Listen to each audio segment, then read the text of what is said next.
Russia! Hello and welcome to the Saladcast on Sunday, the 23rd of February, 2025. I'm your host, Dan Train. Join me today, Zachary Burgess. Nearly the end of February. Robert Kemp. That's all I've got. I mean, it's true. Sure enough, you're not wrong. It's been 2 weeks since we last podcast. Let's just randomly state some facts. It is true that the 23rd is near the end of the month. Nearer than most months. Yeah, for February. The 23rd is the most near March in the February context. We haven't got any more Saladcasts in the month of February. No, this is your last. Not ever, just in February. Yeah, As this year, yes. 25. Yeah, every February is like we're just going to call it off from now on. February's our month off. Which would be stupid because news happens in February. Sometimes. Okay, occasional news. Switch 2 was technically was it February or end of Jan? I don't know. I'm losing track. Yeah, I don't remember already. The trouble with that is you just can't distinguish between the leaks and the time when they actually did the thing. It's like it's all blended together. Oh, it would have been January, right? Because people thought English people thought the reveal was going to be in February, right? Because of the backwards timing. The way Americans write dates, right? The incorrect way to write dates.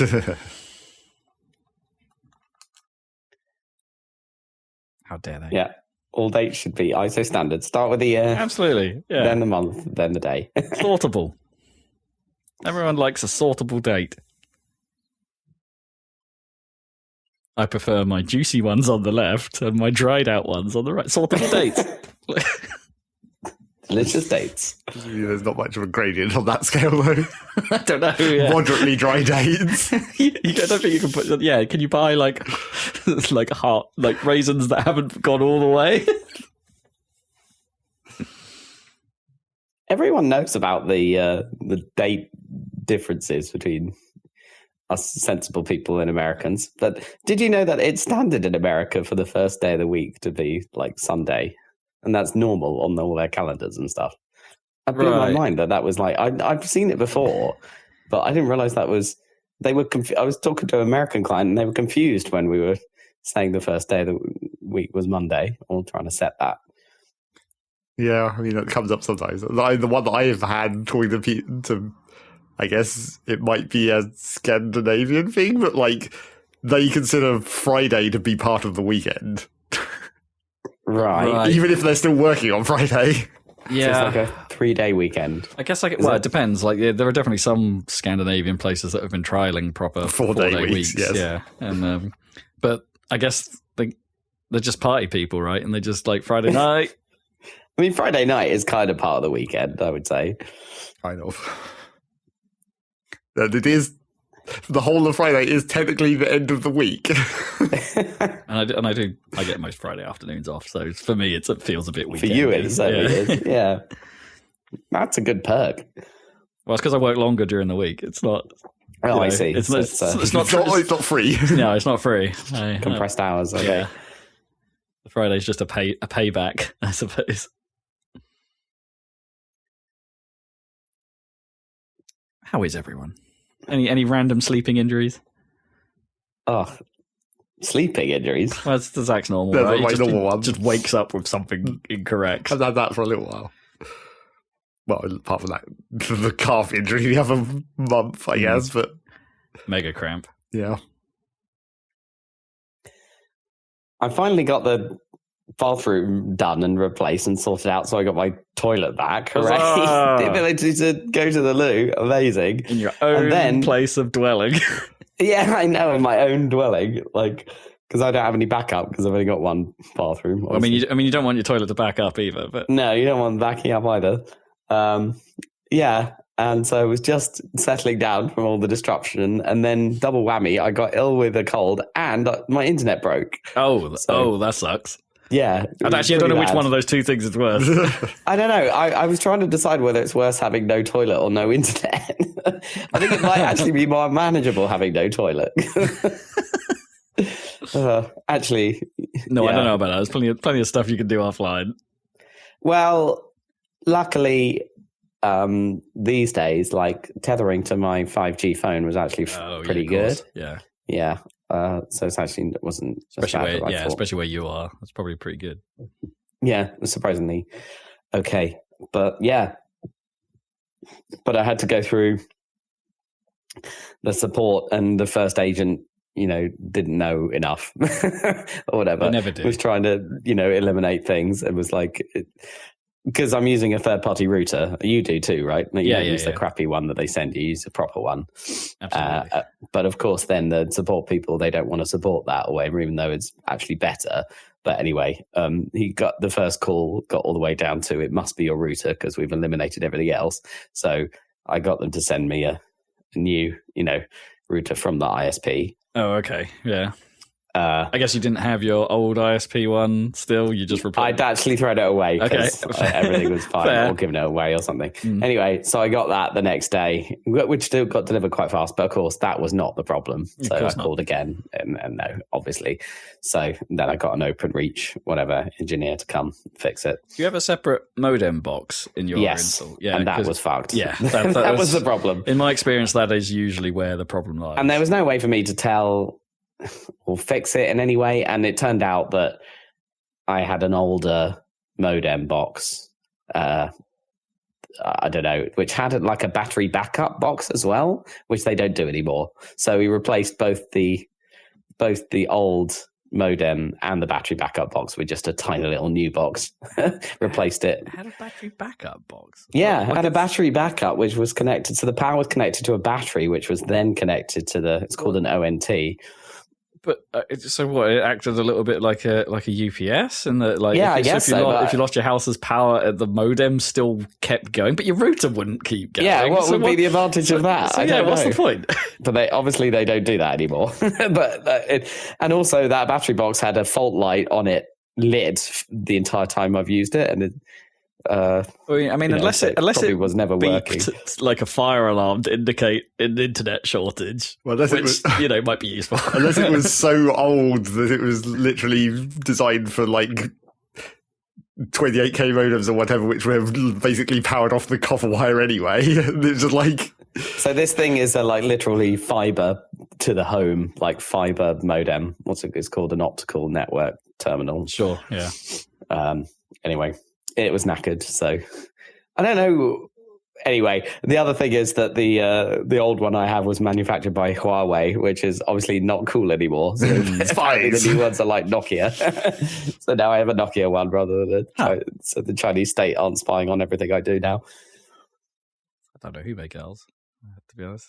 I think it's just BT. It's just OpenReach branded, I think. Oh yeah, it's just it's still OpenReach. Yeah, I don't know what is under the hood. So yeah, OpenReach had to fix it, but they did.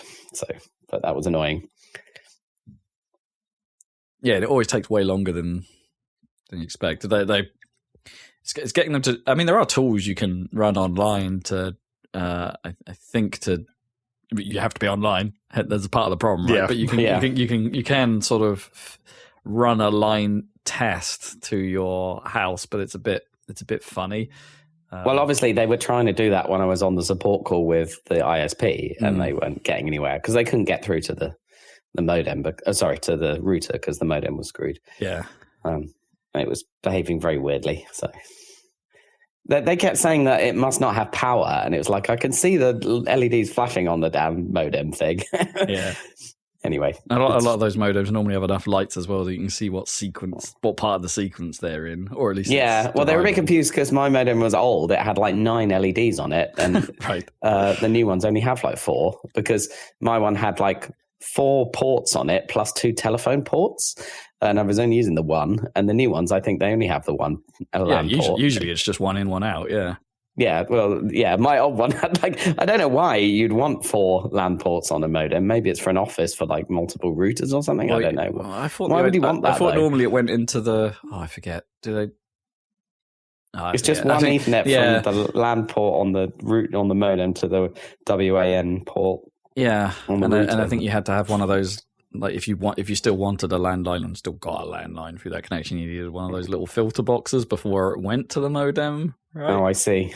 Well, I don't have something that, so. like that. But that's old old HSL. So it's old, sorry, is it HSL? Oh, I can't even remember the bloody names. I don't even know. Anyway, I don't know what caused it, and I'm not actually sure exactly what fixed it. Whether it was replacing the modem or he was on the engineer was on the line with OpenReach support in India, and they did like rebuild the line, whatever that means. So maybe that did it.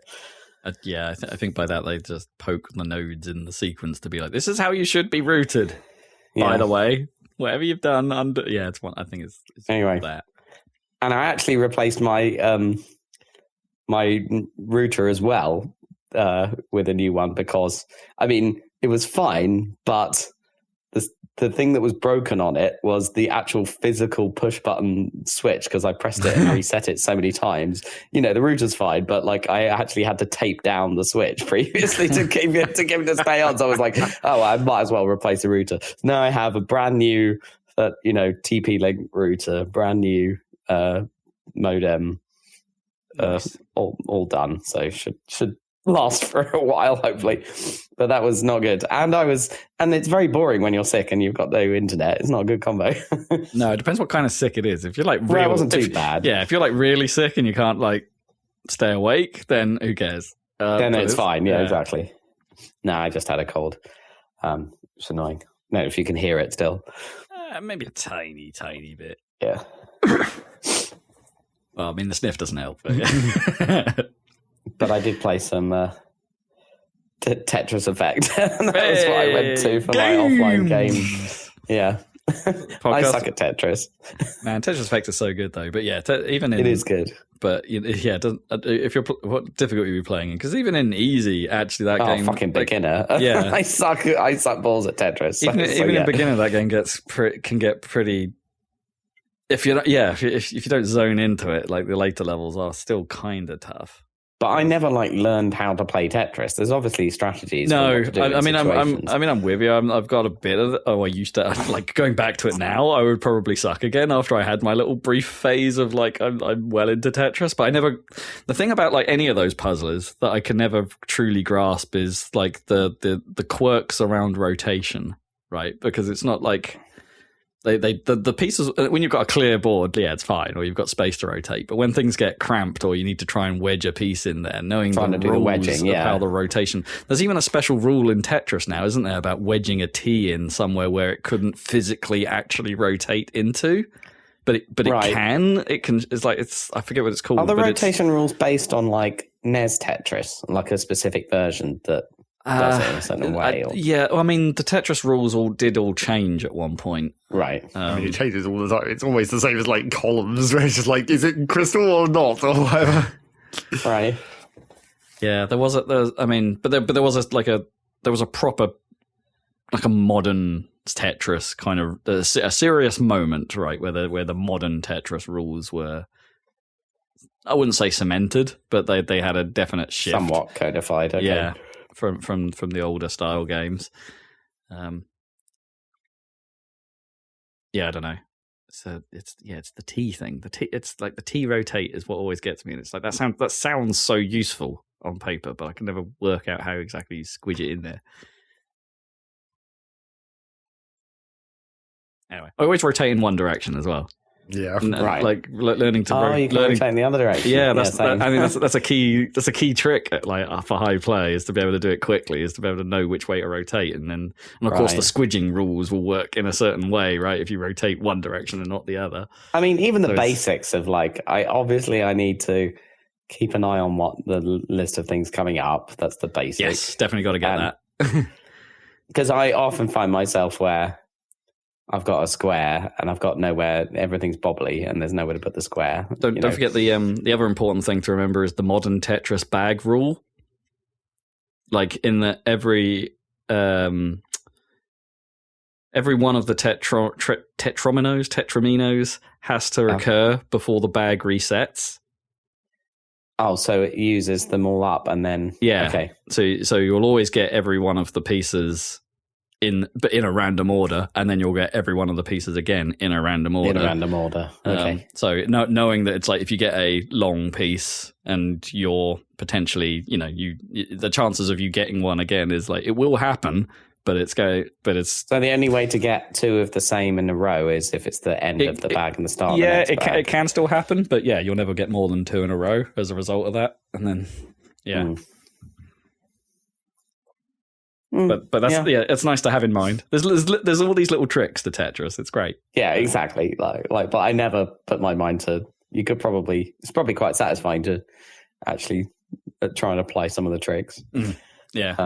But yeah, because it means you can plan. That's the thing. You can. Well, yeah. Start trying to arrange things to be like, okay, this is safe. And the thing is, it probably does make the game more fun if you get, and that's why people get into it, right? That's why it's got one hell of a skill ceiling. Yeah. Anyway, Tetris Effect, good. HDR, pretty good. It's amazing. Surround sound also good. The problem is like they did there was a recent Tetris release, right? Tetris Forever, right? It was supposed to be like a nostalgia play of all the historic versions of Tetris, and it's like I don't know that there'll ever be one that tops what I want from Tetris other than Tetris Effect. Like, I don't know. That thing is so perfect.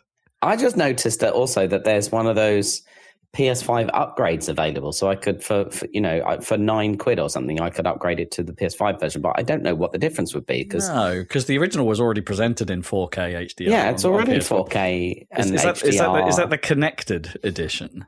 Is that what the upgrade is?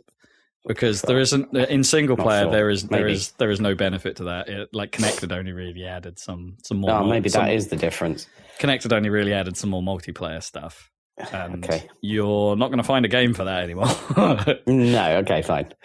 I'll double check what the actual upgrade is. It doesn't seem like it would do anything. No, it's not worth it. If it runs just fine, then I don't know why you'd need it. Anyway, that's what I've been playing. It's time for random. I mean, the one thing I haven't done on Tetris Effect that I'd really like to do at some point, because I don't own the PC version. I own the PS4 version, and I played it again on Game Pass because it was just more convenient. When it was there. But what I haven't done is play the VR version.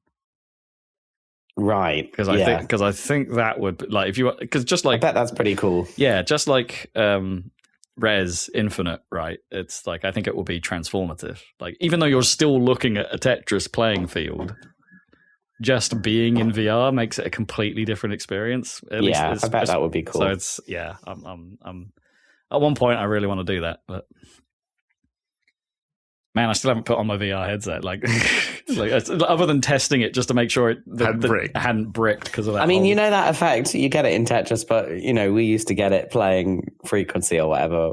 Oh yeah, with Guitar Hero, where the whole world is like going down because you've stared at something going down. It gets horribly warpy. Yeah, imagine that with VR. Well, VR might take the headset actually kind of prevent you from getting that. Warping. The VR might prevent you from getting that effect, but it might just make you sick instead.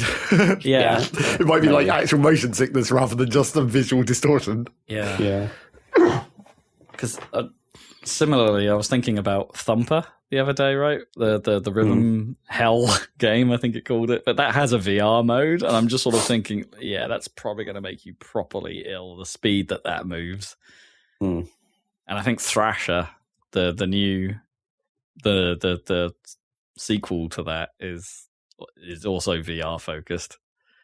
So it's like, I'm a bit worried about that because I really like Thumper, but if Thrasher is a VR game, and it's like that's probably going to make me sick. But at least you could play it. Well, at least I could play it. Yeah. Which is quite funny, given that there's Thrasher was how I started this episode. Yeah, there we go. Ties. This all came together. Hey, I watched Wreck-It Ralph again. Okay. Okay. I wanted to put something on TV that wasn't Hey Dougie or Bluey or something else that Badger could potentially enjoy. So I watched Wreck-It Ralph again. That film's all right. The problem I have with Wreck-It Ralph is it's not like I think the first. This is only the second time I've seen it, right? And the first time I saw it, I think I was more into it because of like, hey, someone made a video game movie that doesn't suck. Yeah. Even if it's not really a video game IP, do you know what I mean? It's a film about video games, but it's and it works for that. But yeah, watching it again, it's like it's not actually all that. I mean, it's still well written and the story is well paced and all of the stuff you expect from Disney, right? But it's not actually that funny. There aren't there aren't that many jokes. It's weirdly straight, which is a strange thing to say. I mean, what can you compare it to now? Like Sonic and Mario now have movies, right? Sure. I was trying to think, like, can you compare it to like what's actually a more recent Disney film? But none of these other things are trying to do the same jokes. Like the Sonic movie and the Mario movie aren't trying to make jokes about the fact that it's a video game because they're not a video game. No, they're the real deal. It's the real world as far as they're concerned. So you're saying Wreck-It Ralph is more like Tron? Yeah, I guess. Yeah, definitely. I don't even know if Tron's in it. Oh no. I was thinking it was like, I watched something with a Tron reference in. Oh no, that was Futurama. Actually, yeah, I don't think Tron's even in it, which is a slightly weird choice. But maybe because Tron did have a video game, right? They had a few. Yeah, light cycles. Yeah. Not that's cooler in concept than it actually is in gameplay. Oh yeah. It's just Snake in gameplay, isn't it? Yeah, exactly. Awkwardly multiplayer Snake. The best multiplayer Snake was that damn mini game in Time Splitters 2. Obviously. there was like Snake, but it was 360 movement, right? You weren't limited to the grid. And it was in multiplayer and it was kind of fun. Best Snake. Come at me. Anyway, I watched that. It was all right. It's okay. What I watched in bullshit. Don't think this is a film. This is bullshit YouTube news, of course. I was wondering what media Zach was going to comment on today. My favourite. More YouTube adverts, usually. Yep, it is. Because you remember a couple of, one or two podcasts ago, I forget when exactly, I mentioned that there was that time YouTube decided to show me an advert for an airsoft gun that was somewhat overpowered in a kind of ridiculous way. And I was like, this surely can't be legal, right? But now they've upgraded to just straight up gun. Wait, what? Gun? Yep. And it had an advert for just a handgun. What? Dude, what? Which was very strange because, like, who's advertising? The manufacturer or like some? No, it's some secondary seller or whatever. But like, about midway through this advert, there was the like, and it's got a barrel modification so it can shoot rubber bullets, so it's totally legal for you to buy it. But this is like midway through the advert, by which time they've already discussed like, you put 18 bullets in the clip and one in the chamber. It's like, hang on a minute. I don't think you can do all this first and then get to the bit where it's like, and it's totally legal. So wait. So the version they're selling you, like, presumably must have the rubber bullet modification on it. And I don't know. It was hard to tell just from this shitty advert whether it was like, I think you could attach yourself to make it be able to fire rubber bullets. I mean, yeah, that's my problem with the legality of this. Is like it would have to. I mean, even rubber bullets, right? They're not legal. No, right? So it's. But yeah, it was just like now we've upgraded to actual gun from airsoft gun. That's weird. And it's also not like an advert that has just like accidentally escaped the US or whatever. Like this is specifically targeted to the UK, and then like the prices are in pounds and everything. Is this weird? Is this for like farmers? No, I don't think gun so. licenses, like. Yeah, like farmers who just happen to really like military exercise. The advert is like the gift that every boy will love, and it's like I don't think so. Wait, what? What for the actual gun ad? Yeah, for the gun ad. Oh my, what? Oh my god! So I don't know that what's going whole with that. like, there's exception to UK gun laws for farmers and all that. What do farmers actually use the shotgun for? Are they? It's for birds. Birds, yeah. Birds? Yeah, it's game usually, isn't it? For game. But then like there is. sport. But then like the badger cull was done with guns, right? They literally. Well, they sure. literally shoot But that's back probably and just convenience more than. and pests. It's like like animal population control in various places. They still have Right. guns. Just wondering, are they, do they break out the shotgun when they need to kill a wolf or something? That's attacking their sheep. Not many or wolves something? in England. How many wolves are there in England? Very, very angry peacocks. Yeah, I don't know. I don't see why they can't call someone out like pest control why they have to have their own guns. I don't really get. Well, most as I say, most gun owners are because they're a game farm and they're doing it anyway, right? Yeah, I mean, I understand if it's for game hunting or clay pigeon shooting or something. That's fine. Yeah. But that's not really part of farming. I wouldn't really even call that farming. I mean, you can have a gun license if you're just a pigeon shooter, a clay shooter. Yeah, anyway, of course. So that's fine. Yeah. And it's also not a handgun like this advert was. No. I'm just saying, they tend to be big ass shotguns, and in order to get the license, you need to have like proper cabinets that can be like well locked, not just a little bit locked, but well locked. Mr. Farmer, what's this shotgun for? It's for stacking up and breaching doors. I just like living slow mo. I just had a whole warehouse of doors that are like shooting the lock off. I need to breach. Yeah. But yeah, that's the new tier of YouTube advert I managed to get to apparently. I see. Okay. How? What's the next? What's next on the list? Yeah, I know. What is next? Explosives? Yeah. I mean, it's pretty. I mean, someone somewhere has got to sell this stuff. But, like, it's the manner in which they're selling it to that is just the weirdest part. There's no way any of this would get through customs. No. You wouldn't be able to order a fucking handgun online and expect to get it. I mean, I don't know that Royal Mail X-rays everything it sends, though. Sure. But there's no possible way you could Royal Mail a gun.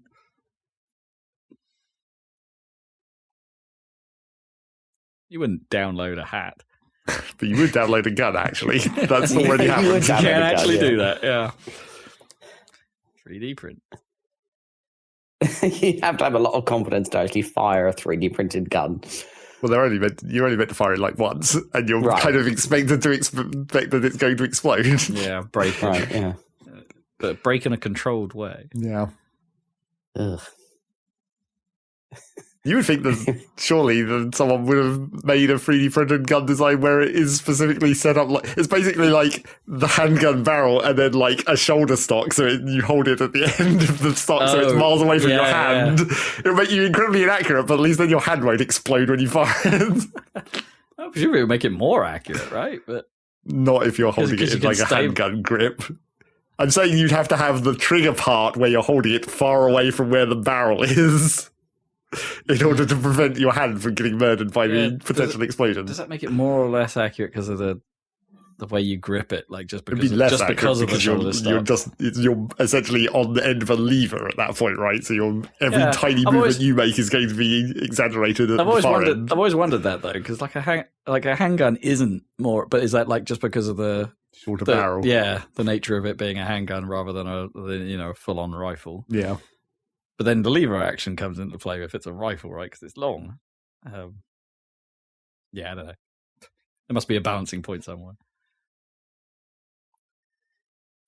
Well, speaking of adverts, I don't know about if you use Google Chrome, but they seem to have finally deployed the thing of fucking up all the ad block extensions, but then immediately retracted it. That's what I can tell from using it over the past 2 days. I haven't noticed anything. I've still been using YouTube on my Steam Deck without issue. Did they actually retract it, or was it still just a beta test where you just got into the test group for a day or two? Maybe I was in the test group. Yeah, I might have been in the test group because it disabled a couple of my extensions and then they're working again. They've been flagged on the stores for ages as this might stop working at some point. Yeah. So it's finally happening. And it's not just the ad blockers. There's another extension that I like that no one's ever going to update that's going to be disabled. Ugh. Anyway. Screw you, Google. Scroogle. Yeah. Might be time for Firefox. Back once again. I mean, maybe. If Firefox is like less of a resource hog, then Chrome is. Not that that's a problem for most of the machines I run. Hey, Yeah. it's a terrible time to build a PC, by the way. Yeah. I very nearly pulled the trigger, but like... Well, so was it a good time briefly, and now is a bad time? Well, What's I think going on? as I mentioned last time on the podcast, right, it's like as I was building my machine, the 4070 Ti, basically, which was the card I was hunting at the time, like basically went out of stock. So like getting a graphics card has become impossible now. Right. None of the 4000 series is in stock. What was the Super? Was that? Oh yeah, sorry, it was a 4070 Ti Super specifically. Super. It was Okay. the best bang for buck. And that's the one everyone wants, and therefore it's gone. Therefore it's gone. Okay. So, well, it was, yeah. I mean, it went. All of the 40 series cards have gone now, or 4000 series of cards have gone now because, as of now, the manufacturing of the 5000 series cards uses the same, for the first time in a long time, uses the same manufacturing node. Yeah. So they haven't been able, they weren't able to transition to the 5000 series cards without stopping production on 4000 series, right? It couldn't run in parallel like it could do before. So as a result, the stock for 4000s have dried up before the 5000s released, and the stock for the 5000s is incredibly minimal.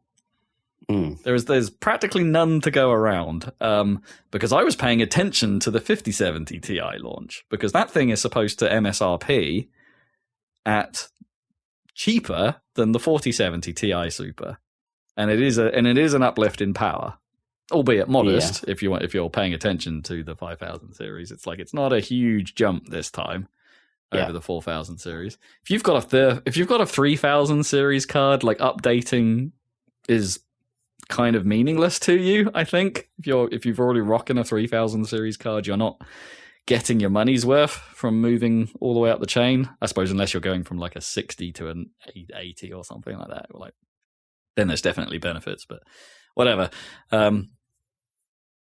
Yeah, so for someone like me who's updating from a 1080, like many generations ago at this point, it'd be a hell of a jump for me. But yeah, they're impossible to get hold of. The 5070 is it good though? The 5070, is it actually good? It's better than the 4070. It's better than a 40. Yeah, it's better than the 4070 Ti Super. For in theory less money, but not in practice. But not in practice. There's no supply. No. Okay. So there's no supply, and also one of the so NVIDIA normally put out Founders Editions cards, right? To go alongside a card launch. They make a reference model, and they did that for the 5080 and the 5090. And the idea is that if NVIDIA put out a card, that sets the price. Right. So it's then, even though third parties will they'll raise the price a little bit because they'll have put like their own cooling systems on it and more fans and all kind, and maybe overclocked it and all these other kind of gubbins. It's like usually the existence of a Founders Edition card, according to pundits, is what helps keep the prices a little bit stable at launch. Because there you go, there's your target. For the 5070 Ti, they didn't do that. They didn't make a Founders Edition card this time. So all of the cards available to you are third-party manufacturers. The prices were wild. So there are a couple out there that I spotted that were they're supposedly selling for a little bit over the MSRP. The MSRP is about $750, which, I'm going to do a rough translation and that's £750 in the current climate. Although I think it's supposed to be less than that in pounds. Right. But cheapest I saw was £770, so a little bit more. That's pretty reasonable. That's acceptable. But most are going in the high 900s. And at that point, it's not really a good deal because you're encroaching into 5080 territory, and it's a mess. And I tried to snag one. I tried to have a look, and it's like, the UK retailers apparently had like next to no stock, or at least in that cheap bracket. Or it was hard to tell because none of them. I never saw an add to basket button. Let's put it that way. Right. Well, that's a lie. I did see one in the £1,000 range. and I clicked it just to see what happened, and the website broke, so it was impossible. It's an absolute mess. So now you're left in the situation where if you're building a new PC, there are no graphics cards. Nobody has them. So it is impossible to buy and build a gaming machine at the moment. So I'm left in the situation where I'm tempted just to upgrade it, like everything but the graphics card at the moment. Because I can leave your 1080 until and catch up when cards actually come back. Because my biggest concern is CPU load at the moment. But at least the standard for the connection is, because that's classically the problem with CPUs is you can't just swap out the CPU because you need a whole new fucking motherboard every time. Yep. Although because the socket changes every single time. Even that's changed a little bit in graphics card land, right? Because it's the bus is now PCIe 5. Right, but that'll support your old standard. That will support my old card, yeah. Right, okay. But the bus speed is now much higher. Yeah, that's good. That's what you want. Yeah. Well, that's what they should do with CPU sockets. I'm sure there's a complicated reason why they can't do that, but they should be able to. Well, the current AM5 socket set for AMD has been around for quite a while. Right, and it's like AM6 has been rumored for quite a few years now, and it just hasn't happened. They just keep putting out chips on the old socket set, so it's CPUs are in a good place right now. Well, that's good to hear. Generally, but yeah, it's just hampered by graphics. The NVIDIA situation is awful, and it's not like the Radeons are that much better. They're still, the stock for those still isn't great either. But I don't want to, like, I don't know. I'm one of these NVIDIA snobs. I don't really want a Radeon. If I'm going to get a card, I want that CUDA and ray tracing goodness at this point. Yeah. So that's probably good for your wallet. Oh, it's good for my wallet, yes, because I'm not buying a card. And I've already managed to make some like sensible trims, as Zach was suggesting last time we talked about this, to my spec. Based on my needs, I actually paid attention to how much resources my current system was using for things, and it's like, yeah, okay, I can trim that a little bit. I don't need that. I don't need this here. So anyway, scaled it back a bit, but obviously the graphics card is still the most expensive item, and that's the one you can't get. I'm wondering whether to ask my work to get a new laptop, even though my one is perfectly fine, just because I want. Because have you got a budget to spend? Is it one of those situations? No, it's not that. But I am. It is 2021, so it's a few years old. So it's actually fine according to the rules. But like, they've got new monitors. Have I talked about this? They've got new monitors in the office. Yeah. Well, not all of them.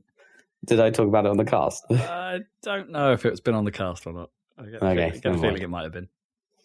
Anyway. So that's the reason. Yeah.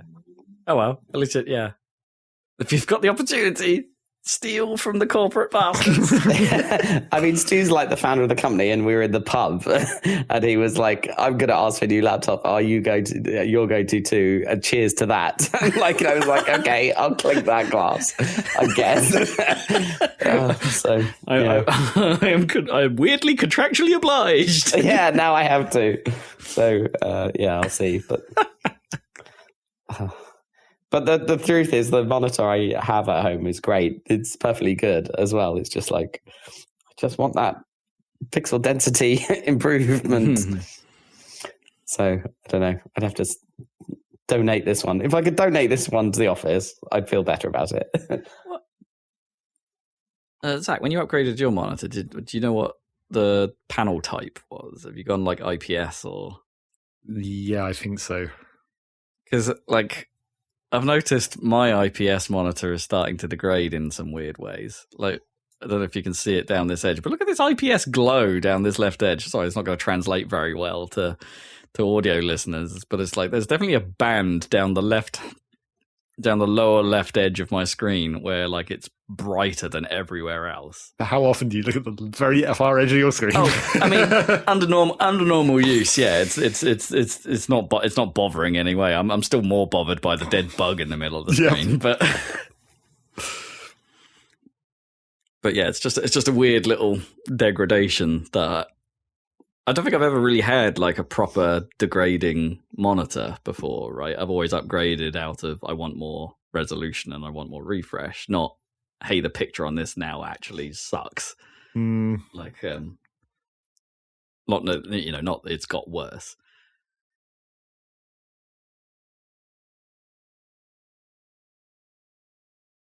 Anyway, that's PC hardware gripes for the week. Expect a restock in somewhere between 2 to 8 weeks of any NVIDIA card. And then we'll do that whole dance again of people trying to buy them. Repeat forever. As long as NVIDIA get those AI dollars, right, by selling to corporate. Apparently that's the theory of where all the cards are going. Right, they're being sold to through B2B. Oh, really? Yeah. That's the theory. For training models? Yeah, basically training models, running models, whatever. It's like AI is GPU. I thought they had chips that were better tuned for training models than the ones tuned for gaming these days. I don't know. I guess it all is all the same, really. It is the same stuff, yeah. I think that's the problem. But so even if they were making cards that were specific to that, it's probably still the same chips, right? The same stuff they could be putting into gaming cards. Apparently in America, they're now doing like a priority system, so you can like register with NVIDIA, and it's like if you want a 5080 or a 5090, and they'll put you on a list to be like, yeah, okay, we'll sort out. A little bit like how Sony, I think, did with PlayStation 5, right? When the stock for that was pretty limited. There was like, yeah, okay, put yourself down on this official list and you'll get one. You'll definitely get one eventually. So NVIDIA are doing that in America, at least, at the moment. But not on those 5070s. Anyway. Disappointed. Well, we better get into the video game news once you have a PC to actually play games on. Disappointed. No, that's the news. Disappointed. Yes, what's happening? The major thing that happened in the last couple of weeks was there was a Sony State of Play not long after the last podcast, where a bunch of stuff was announced and talked about. Yeah, it was quite a hefty showcase, really. Not a lot of first-party stuff. This was all partners, mostly. So, yeah, let's have a quick... This looks suspiciously like some Rob notes going on here. where there's far too many notes about things that we're not going to care about, and you can tell by the way that Rob has put a character action game in brackets next to something on that list. It's like, yeah, we really obviously care about that content. Wait, okay, I like character action games. Sure, but that's a very generic note you've made. Sure, but it's just me to remind myself about what genre this thing was. To remind you what game it even is. Kind of. You don't play character action games, Zach. It doesn't mean that no one's interested. I mean, in fairness, in some of these things, there are so many games. I do need to write a little hints to myself to be like, which was that one? Right, that thing. Yeah. I mean, that's not a great hint, to be fair. That particular one. Well, as it turned out, no, because this thing had loads of them. Yeah. Character action, but yeah, even sort of farming sim. Yeah, and I mean that in the sort of not Dark Souls-y style character action. I mean that in the more Bayonetta, not necessarily as stylish as a Bayonetta, but that style of more of a Stellar Blade, shall we say? More of a Stellar Blade. Lots of Stellar Blade looking games. Stella. Screaming London. Right, yeah, what did we see? We saw a Shinobi game. So off the back of we saw Ninja Gaiden right at the make a return at the Microsoft Dev thing. Sega didn't not to be outdone. We're like, well, we're going to show that their Shinobi then. But they're showing that their Shinobi is their 2D one. We now know it's called Art of Legend. It's being developed by Lizard Cube, who are the team behind Streets of Rage 4. So it's got that art style, and it looks pretty good. I gotta say, it's like is it possible to be hyped for Shinobi in 2025? That's Sure. That feels weird. But it looks pretty good. It's just a strange year that we're getting a new 2D Shinobi and a new 2D Ninja Gaiden Ragebound, along with the 3D Ninja Gaidens as well. Let's not forget those. It's a year for ninjas.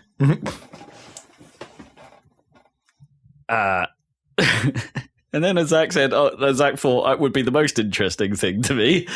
We got to see Sonic Racing Cross Worlds. We knew it was coming, right? They teased it, I think, before, but we got to see a little more of it here. I mean, it sure looks like another one of those kart racing games, but I think they're moving it back in the direction of Sonic Racing Transformed from what we've seen. So it's going to have, the boats are back, the flying is back, hoverboards are new. The boats back? I don't think I ever saw a boat. Yeah, I saw plenty of flying ones. So it wasn't in that trailer, right, it I wasn't don't in the original think, trailer. but if I remember rightly, but there's definitely been some footage after that of people in a closed test that have just put out. Like whether they were supposed to or not, there's footage of it out there. The boats are definitely back, and the transformation points just like Transformed are back. It's not like you're doing just a boat race. It's like there are transformations happening. But the cross-worldy thing this time is like, those films are popular, right? They teleport around the place by making big ring holes. I don't think this is anything necessarily a reference to the films. I think this is just an obvious Sonic thing to do. That was in like the intro to Sonic Mania. That wasn't a reference to the films. I suppose you're right, yeah. I guess the big rings for special stages have always been a thing. Since Sonic 3, I guess. No, 2? Since 1. Were they rings in 1? Yeah, they're giant. Oh, right, yeah. They looked more like regular rings back then rather than fat rings. Well, they were still pretty. They were but they were at the end of stage, right? If you had 50 rings or more, there was still a fat ring to jump into to go to special stage. I wouldn't say it was as fat. Nothing's as fat as Sonic 3's rings. No, Sonic 3's were the fattest. Those are some chunky ass rings. There's some gold in there. Okay, movie reference or not, you're using there are rings about the course, and you go through them, and they're basically portals to other tracks. And it's like, it's hard to like there are some hints that that's a semi-dynamic system, right? That there's maybe choices of where you end up teleporting. The thing that I saw, I think today, from just a screenshot, is it looks like you might equip that as part of your loadout. Like where the portal choose goes. what portal level is in the ring. Oh, interesting. Weird.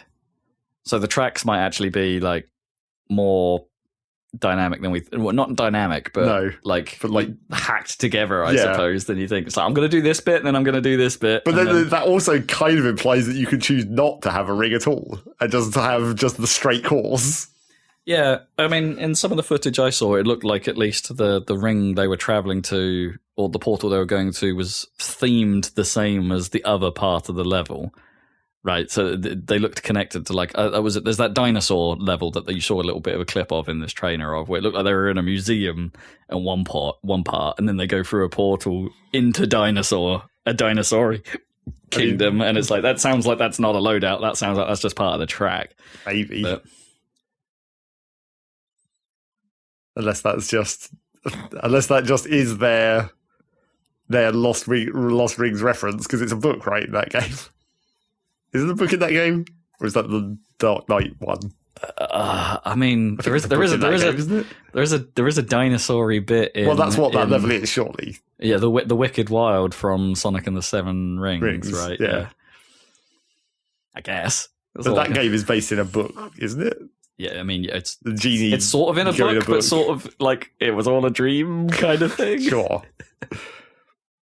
But yeah, that might make some sense to have it be a museum-esque thing that you then go into the book almost. Except Maybe. It's also a portal. Yeah. For whatever. Or it might just... I mean, the real question is, what is the museum if it's not that? What Sonic reference is that? Yeah, I don't know. Just somewhere in Station Square. They have a museum. Yeah. Anyway, I'm happy they're moving the racing more in the direction of Transformed, because Transformed was good. I'm a little bit less happy that there's no real clues that it's more than Sonic. Like, I think the series, I don't know. To me, the series just feels more interesting when it was like Sega All-Stars than just Sonic. as much as that made absolutely no actual difference. I mean, they could be a little bit more varied with their tracks and like. Yeah, I mean the tracks kind of, and it's an excuse to have some Jet Set Radio music. You know? Sure. Although some of that footage I watched does make it look a bit mental, like there's too much weaponry going on. There's a lot of weaponry happening.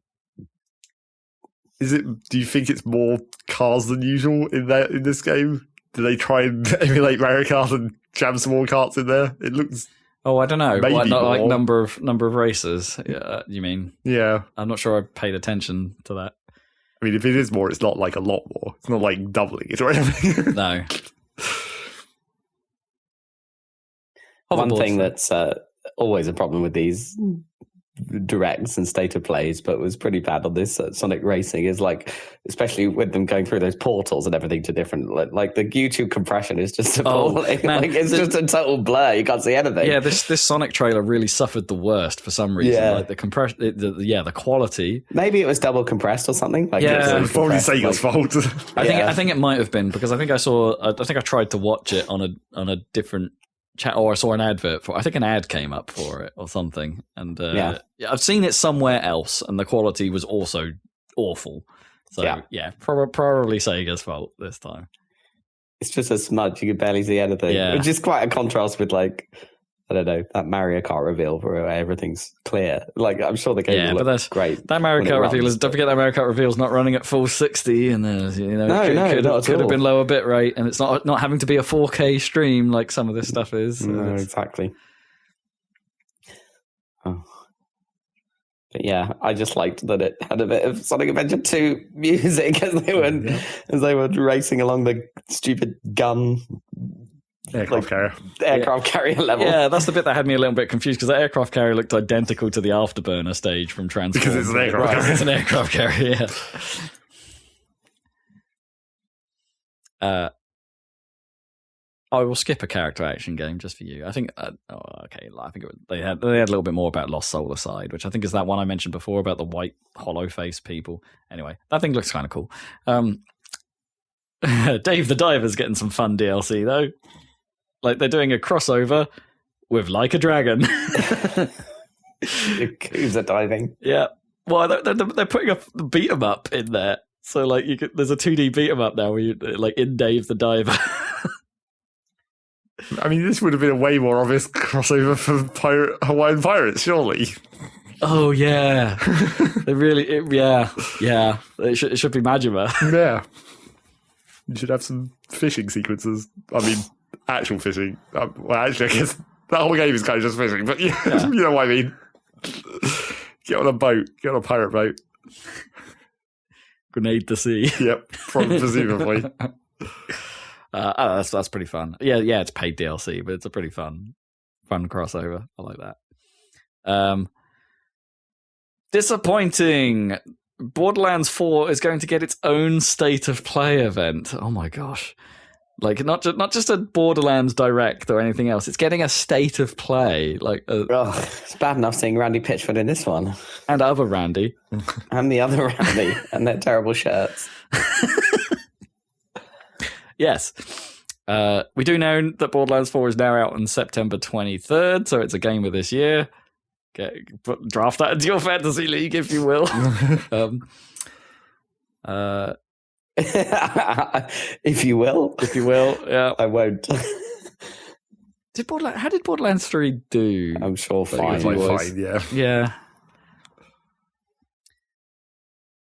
All right. Supermassive Games, those guys behind Until Dawn, and most recently the I forgot what it is. Dark Pictures Anthology. There we go. They're doing another one of those, but it's in space now. It's called Directive 8020. There you go. If you like those cinematic choice games, they're doing another one, sort of horror tinted. They're doing another one of those. Looks all right. I liked Until Dawn. I've only played it in one. I've not played the whole thing, but I played a session with mates where we all were fighting over what decisions to make, and it was kind of fun. But then they added didn't they add that mode to Until Dawn where you could play on your phone and everyone voted for what decision was going to happen because of that scenario, right? It's should be more of that. That's great. Couch co-op films. Konami's making a game. That's not pachinko. That's not pachinko. Yeah. It's called Darwin's Paradox. It's like a platformer where you're an octopus guy. Yeah. I mean, that's just news because Konami's making a game. Yeah. But you're not a dad. No. You're not a dad, no. Okay. As far as we know, anyway. I mean, you might be. Onimusha's coming back. Anyone? No? All right. I guess we've never played an Onimusha game, but yeah, they're doing a brand new one. I think they announced like a couple of weeks ago there was going to be a remaster of Onimusha 2 that doesn't look particularly remastery, but a brand new game is coming, and it looks kind of fun. It looks a bit tongue in cheek. You know, the lead samurai looks like he doesn't care all that much, and is a bit jokey, a bit. I'm trying to think who it reminds me of. It's like there's a definite tone for that guy that reminds me of something, but I can't place it. Like it's not quite Yakuza, but it's similar, sort of. Anyway, look kind of rad. What else do we want to actually talk about here? Oh, well, ignore my comment about Lost Soul aside before, because my notes suggest that game was actually called Hell Is Us. There we go. Correction. I should read all my notes before talking about them. I can't remember what Lost Soul Aside was. It's a character action game. I was correct about Rob's notes. Yep, you were right. You were right. They were completely useless. Apart from, Hell Is Us is the Hollow People game. There you go. That is out September 4th this year. Woo! Pixel Junk are back. Remember Pixel Junk? No. They made like a whole bunch of indie games in, I guess, the PS3 360 era. Okay. I think I've only played one of them, and that was Eden, and that was kind of quirky and kind of interesting. But they're doing a collaboration with Q Games, making a thing that is entirely constructed of voxels. It's called Dreams of Another, and it looks really weird because your guy seems to just walk around with an assault rifle, and as you shoot this like voxel cloud, you fix the world rather than destroy it. Like you're building things. Like there's one point where there's like a carousel, like a fairground carousel, and you're sort of just shooting at this cloud, and the voxels are all moving into place, and you can then sort of see what it is. Very weird looking thing. Very arty. Could be interesting. Unlike Days Gone. They're making a remaster of that for some reason. Did anyone ask for this? Did Days Gone sell? I don't know. Isn't it like Must supposed have to be the done, most right? middle of the road? Yeah. Like, you want some average? This is exactly what it is. But maybe average sells. I don't know. Maybe that's the exact thing. It's like it's the average Joe game for the average Joe. Also, it's not been that long, right? It was like mid PS4 cycle. Was it? Yeah, it doesn't feel long enough ago to have to remake. I mean, I guess they've already remastered like Horizon as well.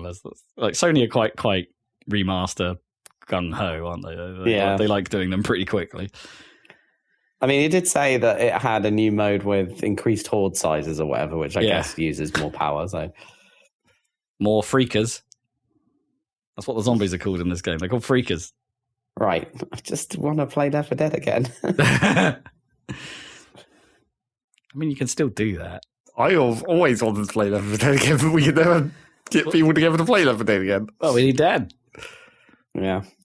Well, it was most convenient when we played it on consoles, where we had like two the land 360s together. Yeah. That was pretty fun. Zach's talked about it on the cast before, but that Half-Life 1 aesthetic shooter-y game, I can't even think how to describe it. Anyway, Abiotic Factor is coming to PS5. Yeah, and they are somehow managing to stay to their ridiculous update schedule. Like it's still been getting major updates pretty quickly, and they're still saying that when it comes to PS5, that will theoretically be the 1.0 when they go out of early access. So like later this year, but like as I said when I first played it in early access, that roadmap seemed ridiculous, but they're managing it. They've just done. Do you think they're benefiting from the fact that they like limited their? Well, yeah, that's what we speculated at the time, but like low resolution models essentially. Yeah, limiting their visual scope means they can just put weird stuff, like more stuff. Yeah. They've just recently done a random crossover with another game that I forgot the name of. What's it called? I played it recently. It's that, not Terraria, the one that's top down instead. I keep wanting to call it Cave Story, but that's a different game.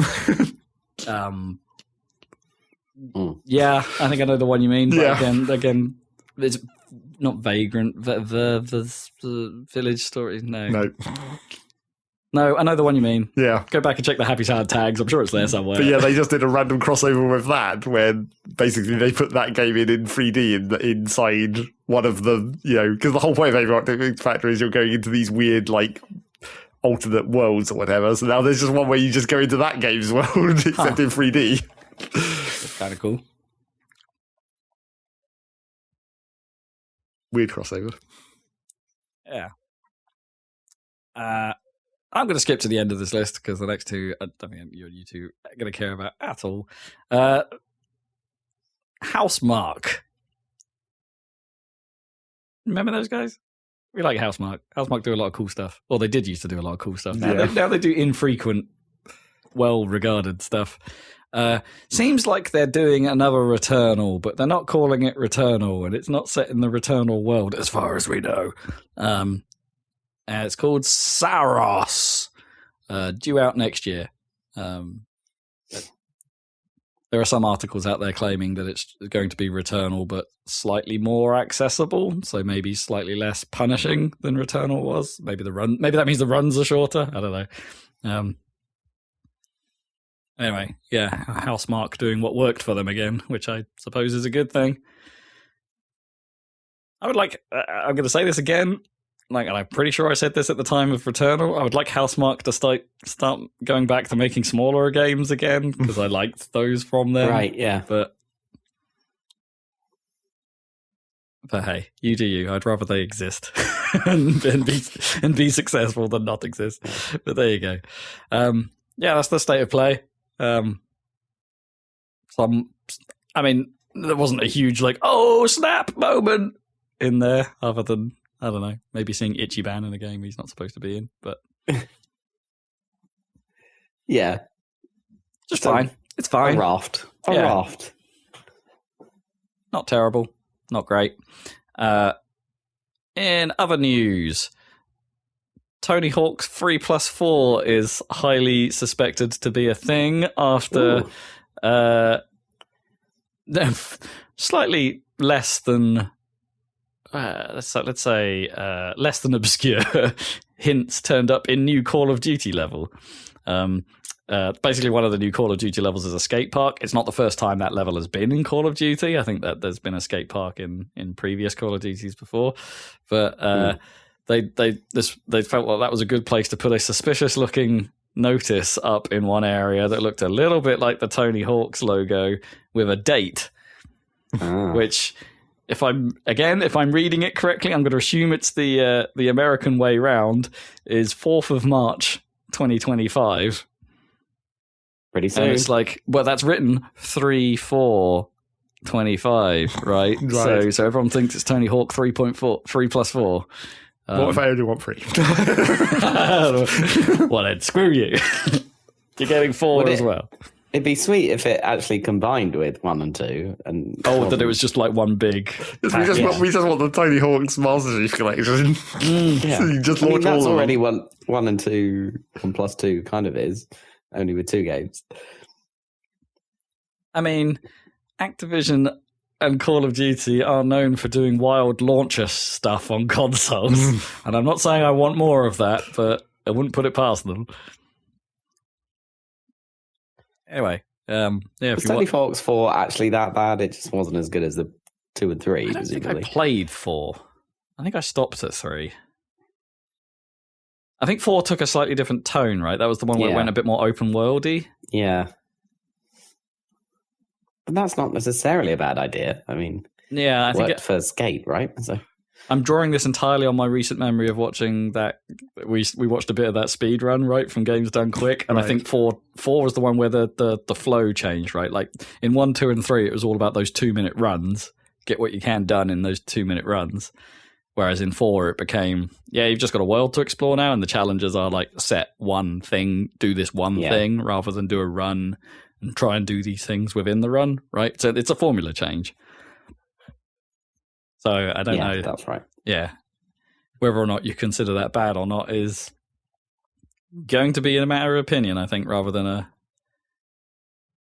it's going to be a preference, I think, rather than an actual score grading difference. I don't know whether it would be better or worse. I think a bit of me prefers like just the arcadey formula of the 2-minute blurb. Yeah. Because that's just where my mind's at these days. Well, I mean, the 2-minute thing did also have its own like particular challenge in itself, where it's just like sometimes because you had to hit so many certain triggers to trigger a thing to happen, and then you had to go and do that thing. It's like that's actually a challenge. It's almost like a miniature speed run within the 2 minutes thing, where it's like in order to even do that goal, you have to work out all the like triggers and how the path is. You have to grind this, and then you grind that, and then the helicopter takes off, and then the wall blows open. and figuring it out with it, and then like, okay, I just about did that, but I didn't have enough time, and then go do the next thing. Yeah. It's, But I don't know. In some respects, it's like I can see how to some people that's mildly annoying, right? It's like, I've got to do all that again in order to get the thing. But the runs are only 2 minutes, right? So that's not so much of a big deal.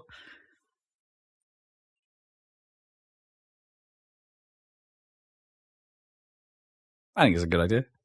I mean, I think I'd much rather them try another Tony Hawk. Sure. If for nothing else other than the lols, because it can't be much worse than 5, right? Have another go. Go on, I dare you. Make a 6. What do you mean make a 6? They've already made like 8 technically. Well, yeah, but I mean, Tony Hawk. You mean Tony Hawk only the number 5? Yeah. Not the 5th Tony Hawk game. Oh no, definitely not. Yeah, because there's been a lot of. How many thugs did they do? Was there 2 or 3? Yeah. What was the one on the Wii with the stupid controller? Ride? Was it? I was about to say Ride, but that sounds too much like it's not that. Yeah, I think it was. I think it might have been. Yeah, remake that. Maybe it was a good game and no one knows because you were forced to play with a shitty balance board. It wasn't the balance board, was it? No, it had its own controller. I think the controller had like an infrared sensor on one side, so you could push and you could touch it to grab. Oh, I didn't know that. That's kind of cool. Kind of. Probably plays better than that Sega skateboarding arcade machine. Maybe. We should make Cool Borders 5. I was seriously considering trying to get hold of some of the old Cool Borders games. That would be a video. Yeah, because it's like I've got a copy of Cool Borders 3 on PlayStation 1, which was to me like just the best shit in the world at the time. Yeah. But I'm not super familiar with Cool Borders 1 and 2. I think I've played them, but I can't really remember a lot about them. They're very different things because they were like more like Namco arcade style games. Right. And 3 and 4 are apparently quite similar, but to each other, but a different style of game. I also can every now and then I also think about Amped 3. Amped 3 was a great snowboarding game. And really stupid. I mean, anything that has its ending sequence is you snowing down a mountain on random pipes, but the snow is got sharks in it that for some reason go. It's a really bloody stupid game, and I love it. You can't go too far off the end and get eaten by an abominable snowman. There probably is a ski-free reference in there somewhere.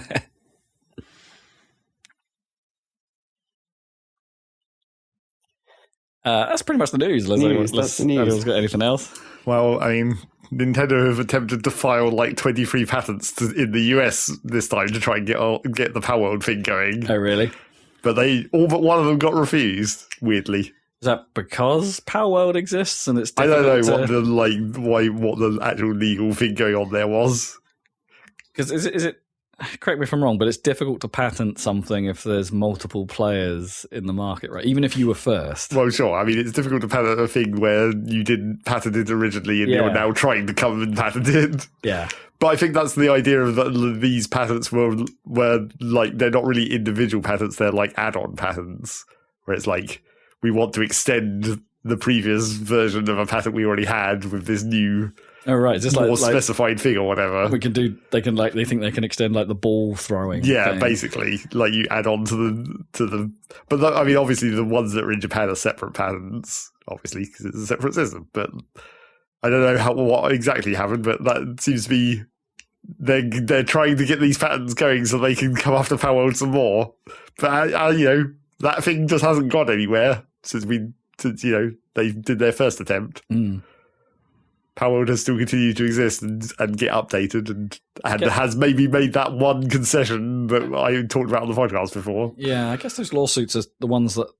There's lawsuits still happening though, right? They haven't actually concluded. Yeah, I haven't heard about it finishing or anything, but I don't know what stage of the legal process they're in. Yeah, so I assume they're allowed to operate whilst that's still ongoing. Sure.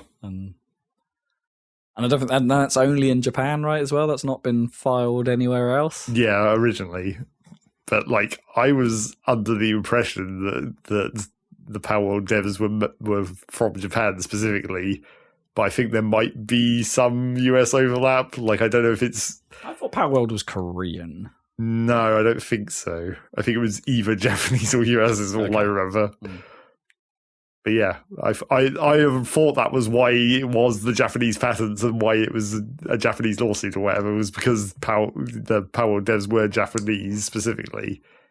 And I'm pretty sure they are the people, at least some of them are Japanese. Sure. But where the corporation is housed or whatever, I don't know. But yeah, Nintendo's still continuing to do that malarkey. And there's a Pokemon Direct coming up. Well, yeah. Oh, nice. When's that? I don't know. Sometime shortly. They teased it. I think it might be next week. But yeah.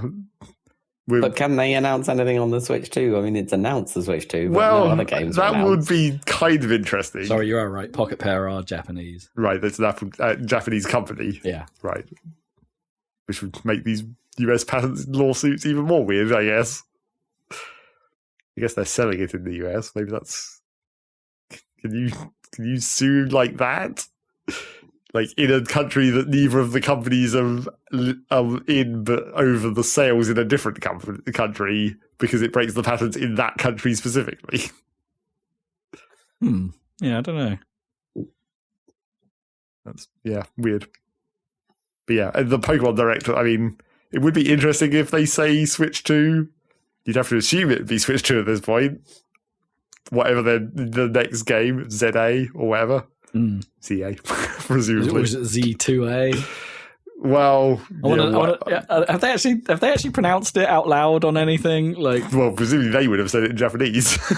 Well, yeah. But I don't know if we've seen it on a Direct where they actually tell us, someone read the game name. I don't know if I haven't seen it, so I don't know. But I mean,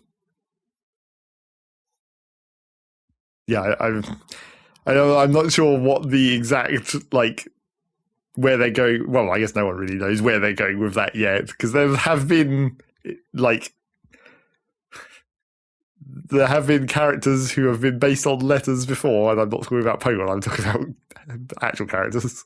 And the idea is always, you've got A from Arceus, the Pokemon god, right? Yeah, and therefore and also there's a Pokemon called Zygarde, which I don't think is meant to be the devil or anything, but it does start with a Z. And I'm pretty sure that one is referenced in some pre-art or whatever from this game. So, but that doesn't necessarily mean that might be it's the important legendary in the plot or whatever. But everyone's expecting it to be another Legends Arceus, basically. This is the second one of that genre of Pokemon games, essentially. It's not like the actual next Pokemon game or anything. Yeah. Do you think this will be? When is that? Presumably, this is. It's before the Switch 2 thing, right? So they won't be showing Switch 2 footage. Do you think? Well, yeah. I mean, I just don't know what the deal is with them and Nintendo at the moment. Like, I mean, the probability is this thing comes out before Switch 2 anyway. Maybe. I mean. Well, okay, let's say if the Pokemon Company were smart, they would have delayed it until after the Switch 2 and had more time to work on the thing. But the Pokemon Company aren't smart, they just want to release it as fast as possible.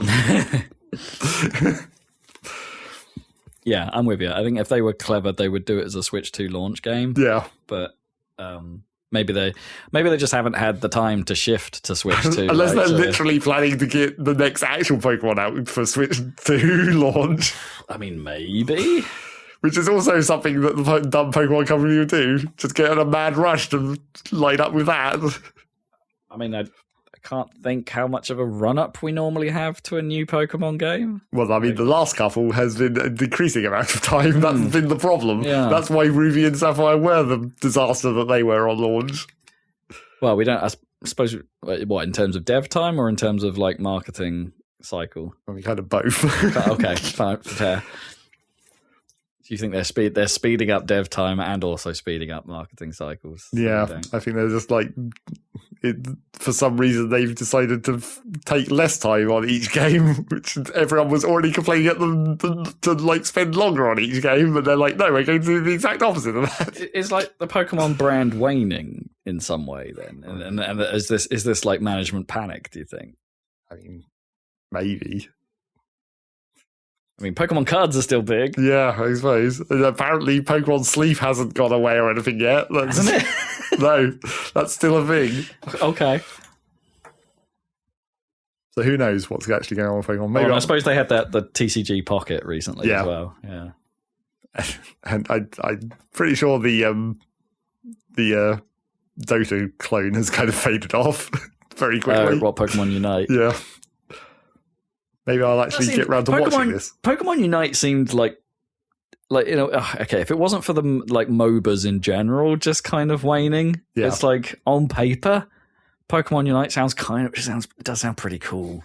Well, that's the trouble we've always said about Pokemon, where basically any game where you could apply the idea of Pokemon having 4 moves into a different genre, it seems like a good idea, but they always fuck it up. Yeah. Like a Pokemon strategy game seems like tactics strategy kind of game. Oh, damn, yeah. Would be real cool. And they've tried it at least one time before, but it wasn't great. Did they try a tactics game? Yeah, it was like based in Japanese, ancient times or whatever. And they did one of those. Huh. I think that was a real game and not a fan game, if I remember correctly. But maybe it was a fan game.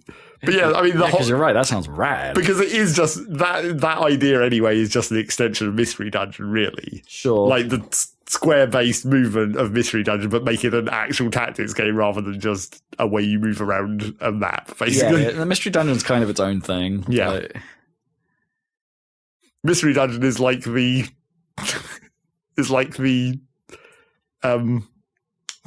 Racketeer? Well, yeah, I guess Racketeer might be in that category. I was going to say it's more like the what is that game called? It's more like the Age of Calamity of Pokemon. Oh God. I mean, maybe it's not a Muso. No, it's not quite a Muso, but it is Pokemon Muso. Well, sure, but it is that kind of thing where it's just like it's light on actual mechanics, but it's still kind of cool in its own way. Oh man, if like a Pokemon Muso sounds amazing though, because just how weird those moves could look. Given, I mean, it wouldn't look that much different from Age of Calamity, really. You'd have the fire one with all the with Daruk's moves, and the water one with all the Reaper's moves. Yeah. It's just like, and we've talked before. Maybe that's the problem with Musos in general. We just went into like the one that looks the wildest, and like the others look a bit tame in comparison. Yeah. And as we found out with playing the 2 Hyrule ones, it's like they obviously reuse a lot of ideas. Sure. And maybe that also extends into the regular ones. Yeah. Yeah. definitely. I think the first Hyrule Warriors is definitely more from the Muso cloth. Yeah. Right. Whereas Age of Calamity, they were a bit more experimental. Yeah. So maybe I'll get around to. Well, I say maybe I'll get around to watching this Pokemon Direct, but it's more likely I'll perceive it through YouTube thumbnails, as I often do. I'll see what the important news was through the filter of thumbnails. People talking about. Does that mean you're being influenced at that point? Yep, literal influencers. Although maybe it's more like being algorithmed. Yeah. When YouTube's not trying to sell me guns, it might tell me about Pokemon. Talking about ads, right? Yeah. Favorite recent ad, right? This is a television ad, so you probably won't have seen it. Have you seen Pepto-Bismol? What, the American thing? What's that doing here? Yeah, there's like an English ad for it where there's I think there's just a bunch of people in a cafe, but they're singing about the various ailments that this thing solves, and it's pretty funny because it's all like happy, and it's like upset stomach, diarrhea. It's really silly. It's worth a watch. If you just want some Welsh guy singing diarrhea at a Great. Primetime adverts, people. The only other bit of news that I sort of reminded myself about was that Phil Spencer has been doing an interview recently, right, and saying, pretty much confirming Microsoft's stance on, like, they've lost the console war. Already? I don't think he said that in those specific words, but his Does he mean like lost this round or lost? No, I think generally, right? I think like Microsoft, he makes a very, very valid points in that people are just gamers in general are just they stick to the platforms where they play their games, right? Everyone's entrenched. So if more people are on PlayStation right now, they're sort of just going, yeah, I guess more people are on PlayStation, and they'll probably stay there because that's where their games are. So, and the whole, the fact that the last couple of generations have been more backwards compatible than ever. Well, this generation, I suppose, is more backwards compatible than, well, especially the PS4 cycle, right? Because the PS4 cycle couldn't be backwards compatible with PS3, but, all that stuff. Factoring that all in, it's like people are going to stay where their games are. So that's why Microsoft are branching out. It's like we can't win back the console war. Yeah. So let's sell our games on PlayStation and make more money. But he's also come out and said it's like no, Xbox is still a thing. We're not getting out of the console war. We're gonna build another console. We're gonna still build hardware. For presumably for the exact same reason, right? People like me who have been more Xbox focused than PlayStation focused over the years. It's like that's where my games are. So I mean, they could theoretically get out via PC though. Sure, yeah, but not everything is going to be remade to work on PC. And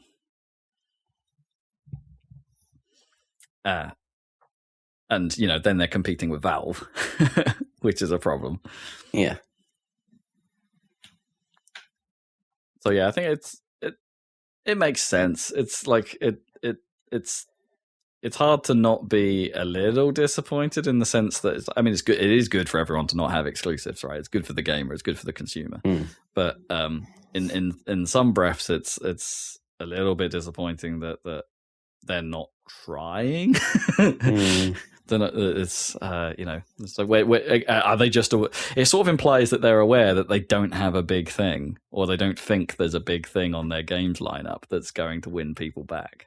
Maybe there's just going to be some extremely weird fate for like hardware superiority again, but not hardware superiority, like hardware differentiation. We're going to be going back to like the NVIDIA hair tech or whatever, or ATI hair tech, where like you can play this game on the Xbox or the PlayStation, but you'll only get the cool graphics thing on the Xbox. I mean, maybe. But they're losing that battle at the moment as well because of PS5 Pro. Well, sure, but that's for the current set of consoles. It's really only just a power thing. It's not like actual technology is different between the two, really. No, I mean even the PlayStation 5's hard drive thing. It's like, yeah, Xbox keeps pace, right? They did a hard drive thing. Okay, yeah, it's not as fast as PlayStation's, but it's fast enough. Put a physics card in one of them. And Well, that was news. Did you hear they're deprecating old physics? Really? for new physics, hopefully. Yeah, so like if you're running like I think it's 5,000 series cards upwards, it can't run some of the older physics stuff. Like I think the reference I saw was Batman Arkham City. Right. Uses physics. Your cloak. Yeah, for things like that, and it's like those features aren't going to work on modern graphics cards because the modern graphics cards don't know how to deal with old physics. It's specifically PhysX, Well, right? yes. Like, it's not just physics. It's like it's the system that ran on GPUs. So yeah, that's going to there's a backwards compatibility thing that's going to go away. You won't be able to have those plastic sheets in Mirror's Edge that you can throw people through. Yeah, That was practically the first one. When they were trying to still sell physics cards. right. Yeah. Oh God, yeah, when they were dedicated. Yeah, I forgot about that. Yeah. Didn't was Planetside 2 the other one that was a bit? I think it had some physics-y stuff for its particle effects and things. Oh, yeah, maybe. Because that would kind of make sense that you want to offload as much of Planetside 2 as possible into other places. Sure. Because that game required a lot of work for that generation of ancient ass tech. Sure. I mean, there was an awful lot going on at times. Yeah.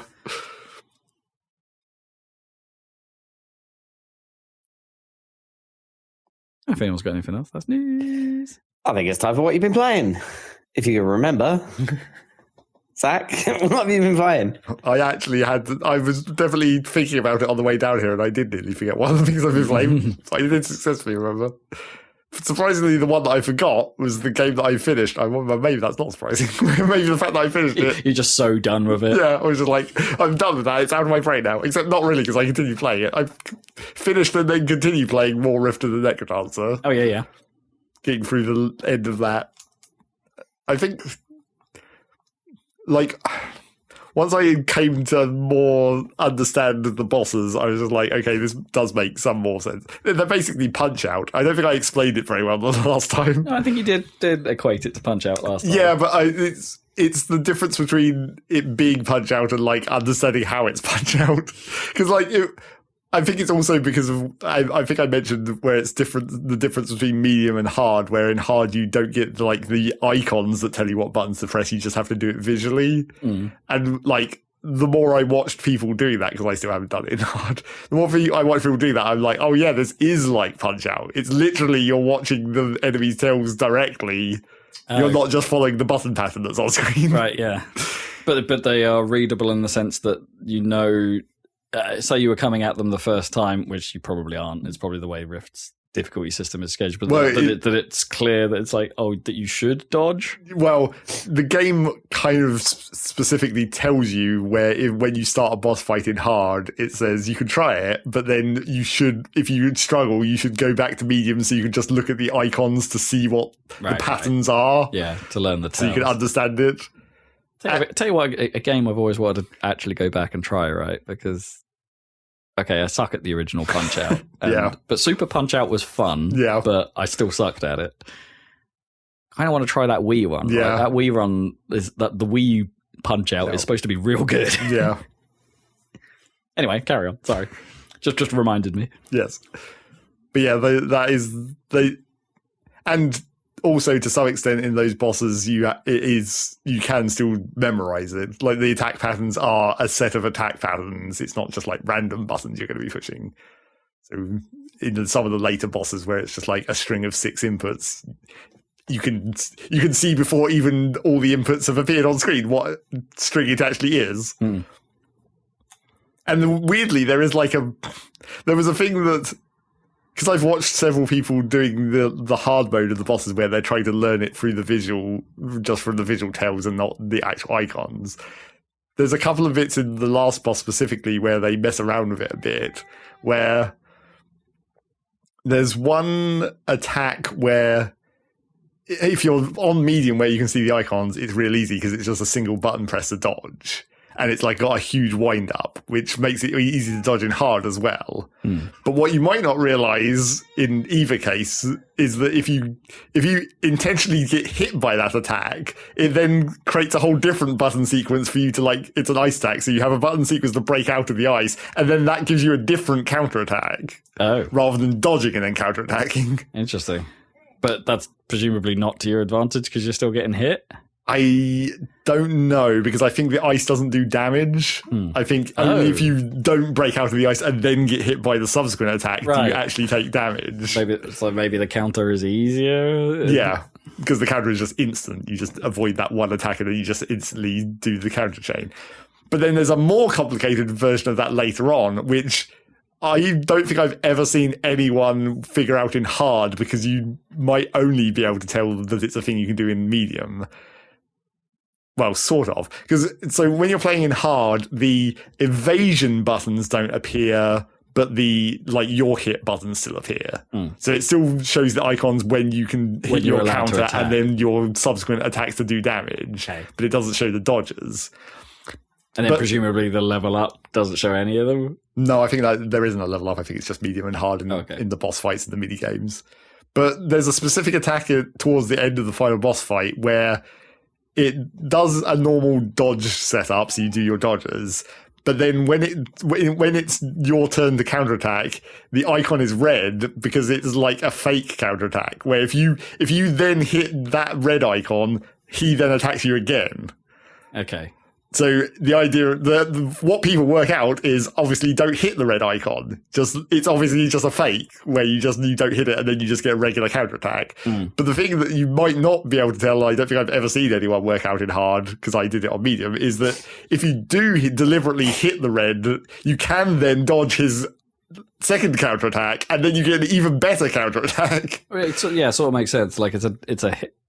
It would be unfair for it to suggest it if it wasn't then avoidable. Right? Well, no, but the obvious evasion is just don't hit it. Sure, it's a trick, an icon trick, basically. So does it not show the evade that you can do immediately after the first hit? Then, only if you're in medium, sure, because then it's still evasion icons, right? So why isn't it? But then because it's really fast. Like the animation for the counter on that fake hit is really quick, so you just get hit if you don't see the icons to know that it's coming, because the icons have a slight delay because the icon has to appear and then the ring closes up or whatever. Oh, so in hard you just get hit and you don't even really perceive it as an attack you could avoid. So the ring is already. What you're saying is the ring is already closing, kinda, but it's not displayed if you do that. Yeah, basically in medium, when you trigger the red attack, the counter rings, the evasion rings appear instantly, even though the attack is still fast. So you see them for a split second, so you can actually see that that's a thing you can do. Whereas in hard, because it's just a fast animation, you just think that's just another thing you get hit by. Wow. So it's like such a quick beat. Yeah, it must be rhythmic in some way. But yes, it's still on A beat, but it's like triple time or whatever. Right. You have to go left, right, left real quick to dodge that attack. Huh.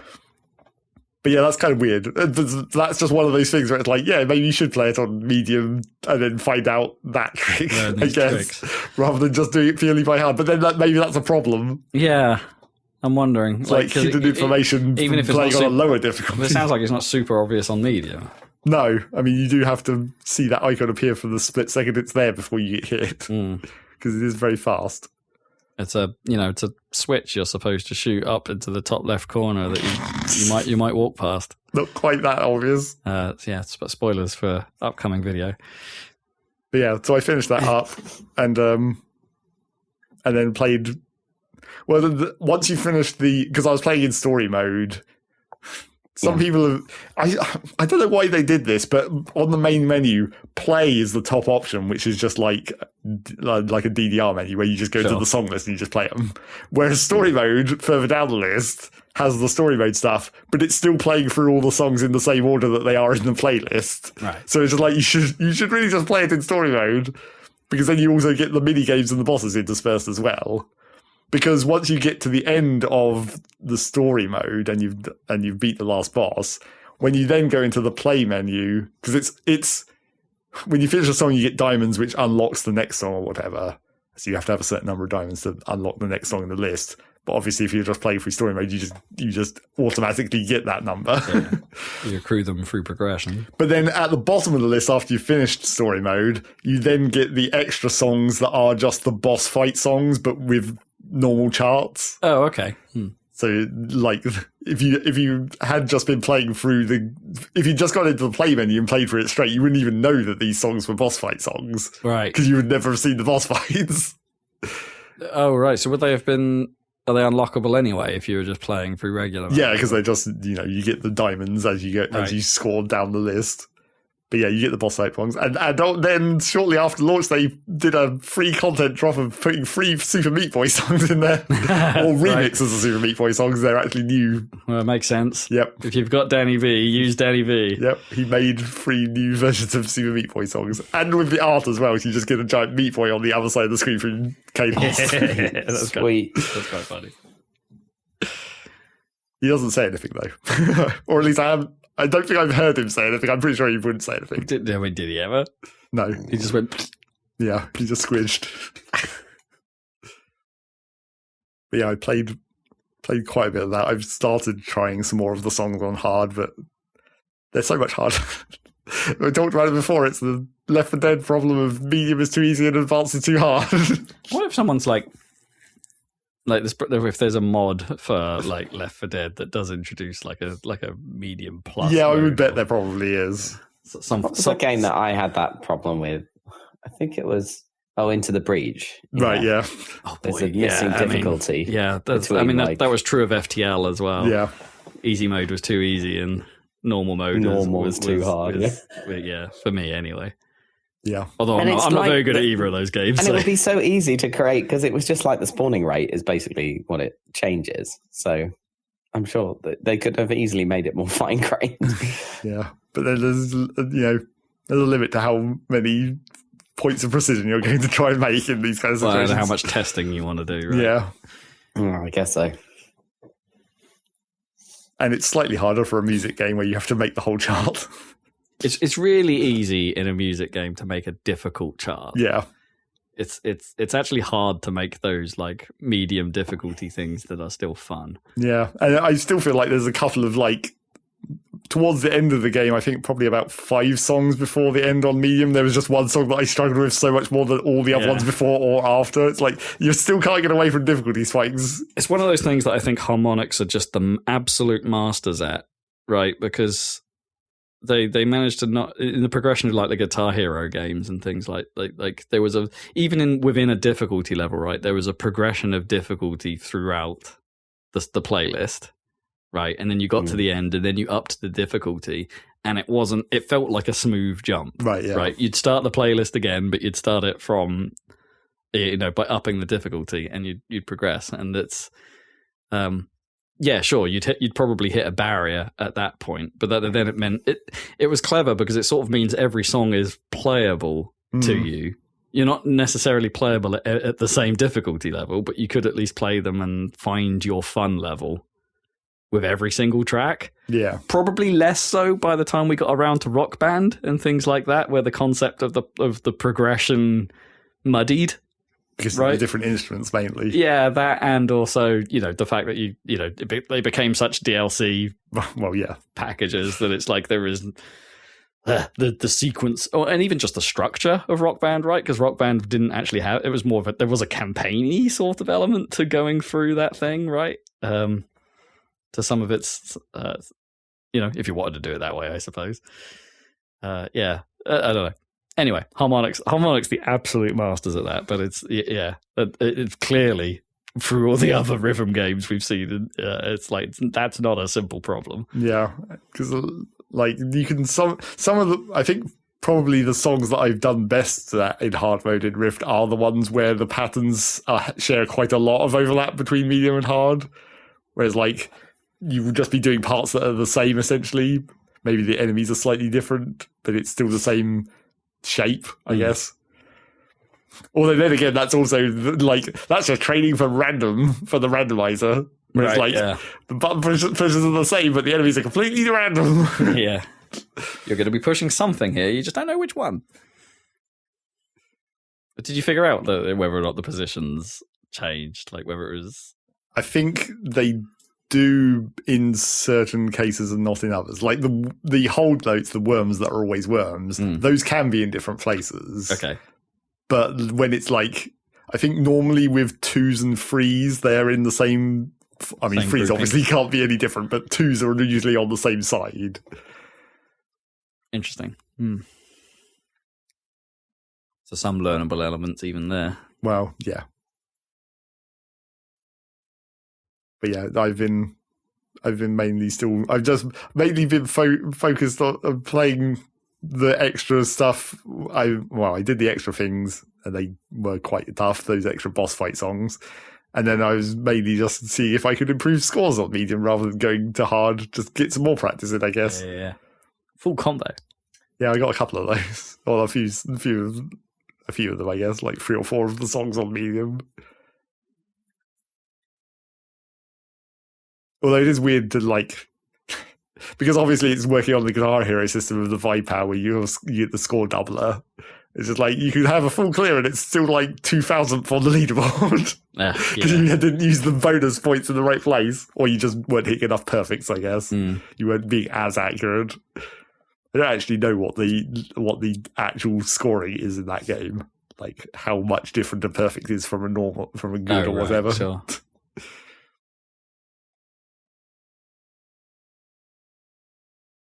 I think like modern consoles have kind of messed up my ability to play rhythm games to some degree, because I'm somewhat now tuned to dealing with the latency of playing it on a console for a modern TV, and there is latency there, right? And so on some level, like in a lot of games, especially like badly or not, or games that have rhythm elements that aren't necessarily rhythm games. I'm looking at you, Yakuza. Right.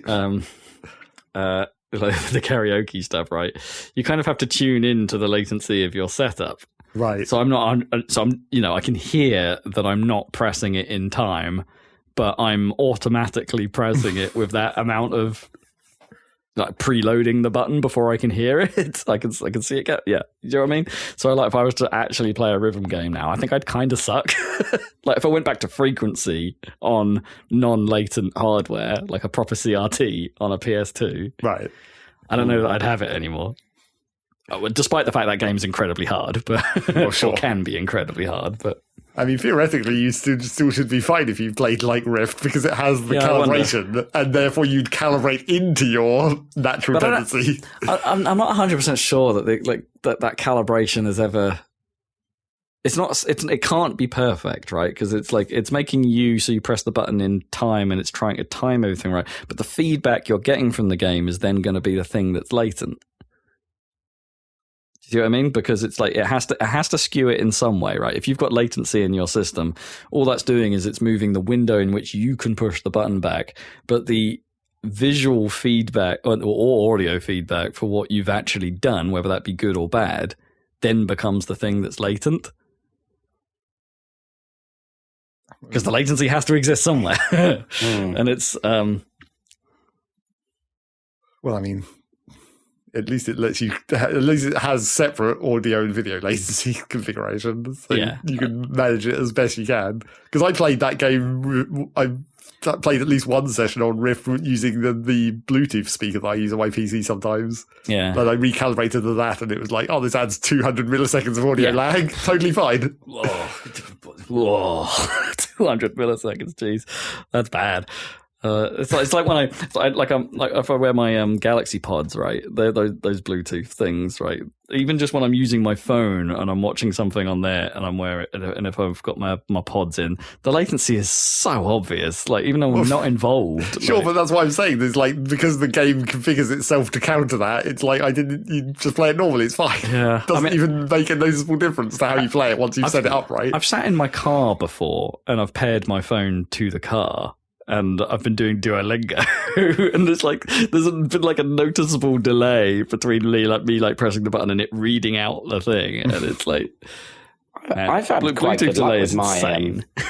With my like AirPods or whatever, because you can tell the only time you notice the delay, not playing games obviously, but any other normal content, like non-interactive content, you can tell the delay because you get that hitch when you play something, right? Because it waits for a second so that, it starts playing the audio to the thing and then it waits until it's going to sync up and then starts the video, whatever. So you can tell when you hit play on a video that it's waiting to sync up and then it's perfectly in sync from then on. Oh, and that seems to work quite reliably on the Apple, on the iPhone or whatever. So that's the only time I ever notice, for I wonder if there's something... literally everything, podcast, YouTube, everything. There's like the latency is noticeable only when you hit the play button and then it syncs it. And I've never had it go out of sync or be wrong. Yeah, presumably there's something either at the iOS level that can then feed into... Yeah. I wonder if they're using like a standard video control or something in the app design, right, that is aware of this. And thus I don't know if the YouTube app has like plugged into... It must be something on the OS the level. OS, the OS must report like expected audio latency or something. Yeah. So then the app can deal with it. It's very clever and it works. Obviously, that won't work for a game. Oh no, because you're not going to get that feedback latency is going to be missing. It's still going to be there. But for a rhythm game where the same technique would work, right? Yeah, where it's a set latency, right? Is that what you're Zach's saying? Yes. In terms of like you pushing to the beat, that's always going to be fine. But then my point is still valid as well, right? Where it's like knowing whether you did it successfully or not is always going to be delayed by that same latency. Yes, that's true. Yeah. Because the whole thing is having to be latent to deal with your... Yes, that's 100% true. Yeah.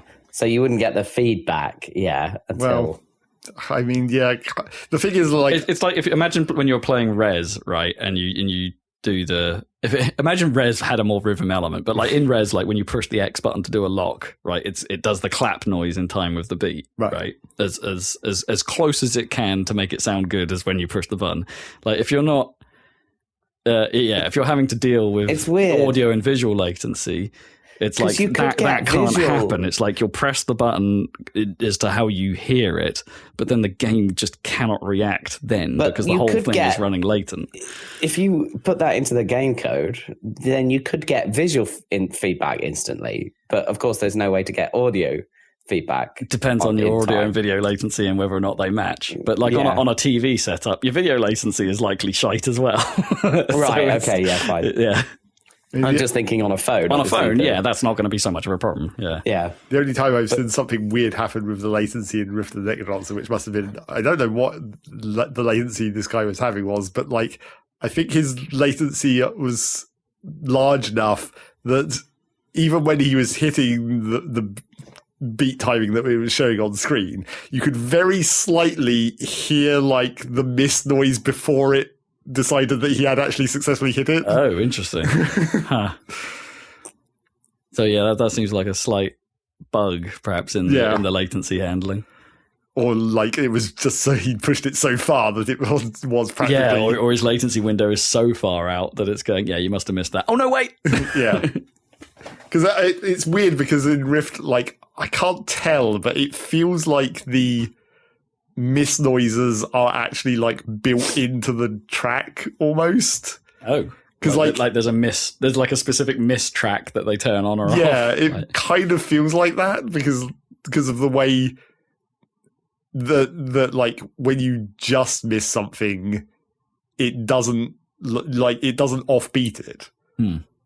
Like it still seems to align to the beat, even though that shouldn't be possible that way around, but you know what I mean. It's like the miss track feels like it cuts in differently when you just miss to like not pushing the button at all or whatever. I mean, like, it makes sense to perhaps make that rhythmic on its own. Sure. I mean, that helps you recover the beat, certainly. Yeah.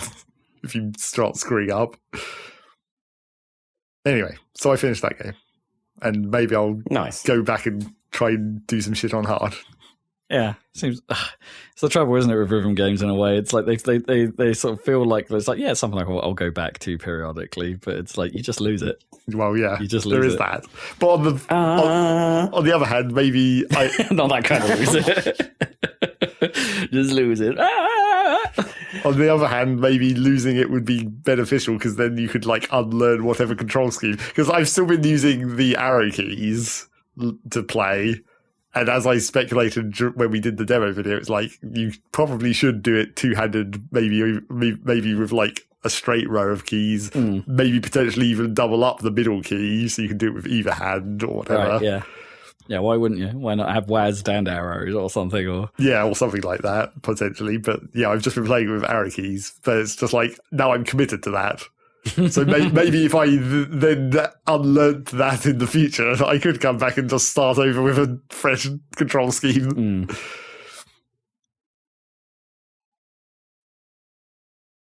I mean, the game does technically recommend you using the arrow keys, even though I said, like, it seems like you kind of need to not do that in Impossible especially, but Sure. Impossible is its own thing, I think. I think Impossible is intentionally, like, only for the insane people.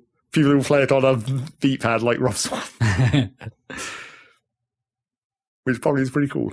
I've seen people playing on an arcade stick with, like, well, not the stick, but the buttons of an arcade stick. Yeah, we talked about that last time as well. That's pretty rad. It's a as I say, it's a pretty because you just slam those buttons, man. Yep, nice chunky click. Yeah. So that's that. I played the demo of a game. The demo of a game that is continuing the long tradition of sticking Ustry at the end of your game name about factories. Sandustry. Sandustry. That's what? That's not good. It's not much worse than many of the other ones that have done the same thing. Windustry? But yeah, it's a game where glass. You're building a you're somehow extracting gold out of sand. Don't ask why. Maybe because it doesn't really matter what the elements are that you're processing is completely irrelevant because it's just like these random processes. The actual reason it's Sandustry is because it's a 2D layout and it's about like the gravity. It's doing a sand simulation thing. Okay, I'm with you. So you're moving it on conveyor belts horizontally and then using like lifts to shove it up and then you're chucking it. And most of the processing involves like going downhill essentially. So you've got like the sieves where you make a diagonal line of sieves and then it shuffles it downwards gradually. Oh, okay. Well, that's a little different. A bit more physicsy. Yeah. And then the trick to making the layout of the factory is mainly to do with like, obviously, because you're stuck in this 2D plane, you've got to have basically conveyor belts that only certain elements can fall through.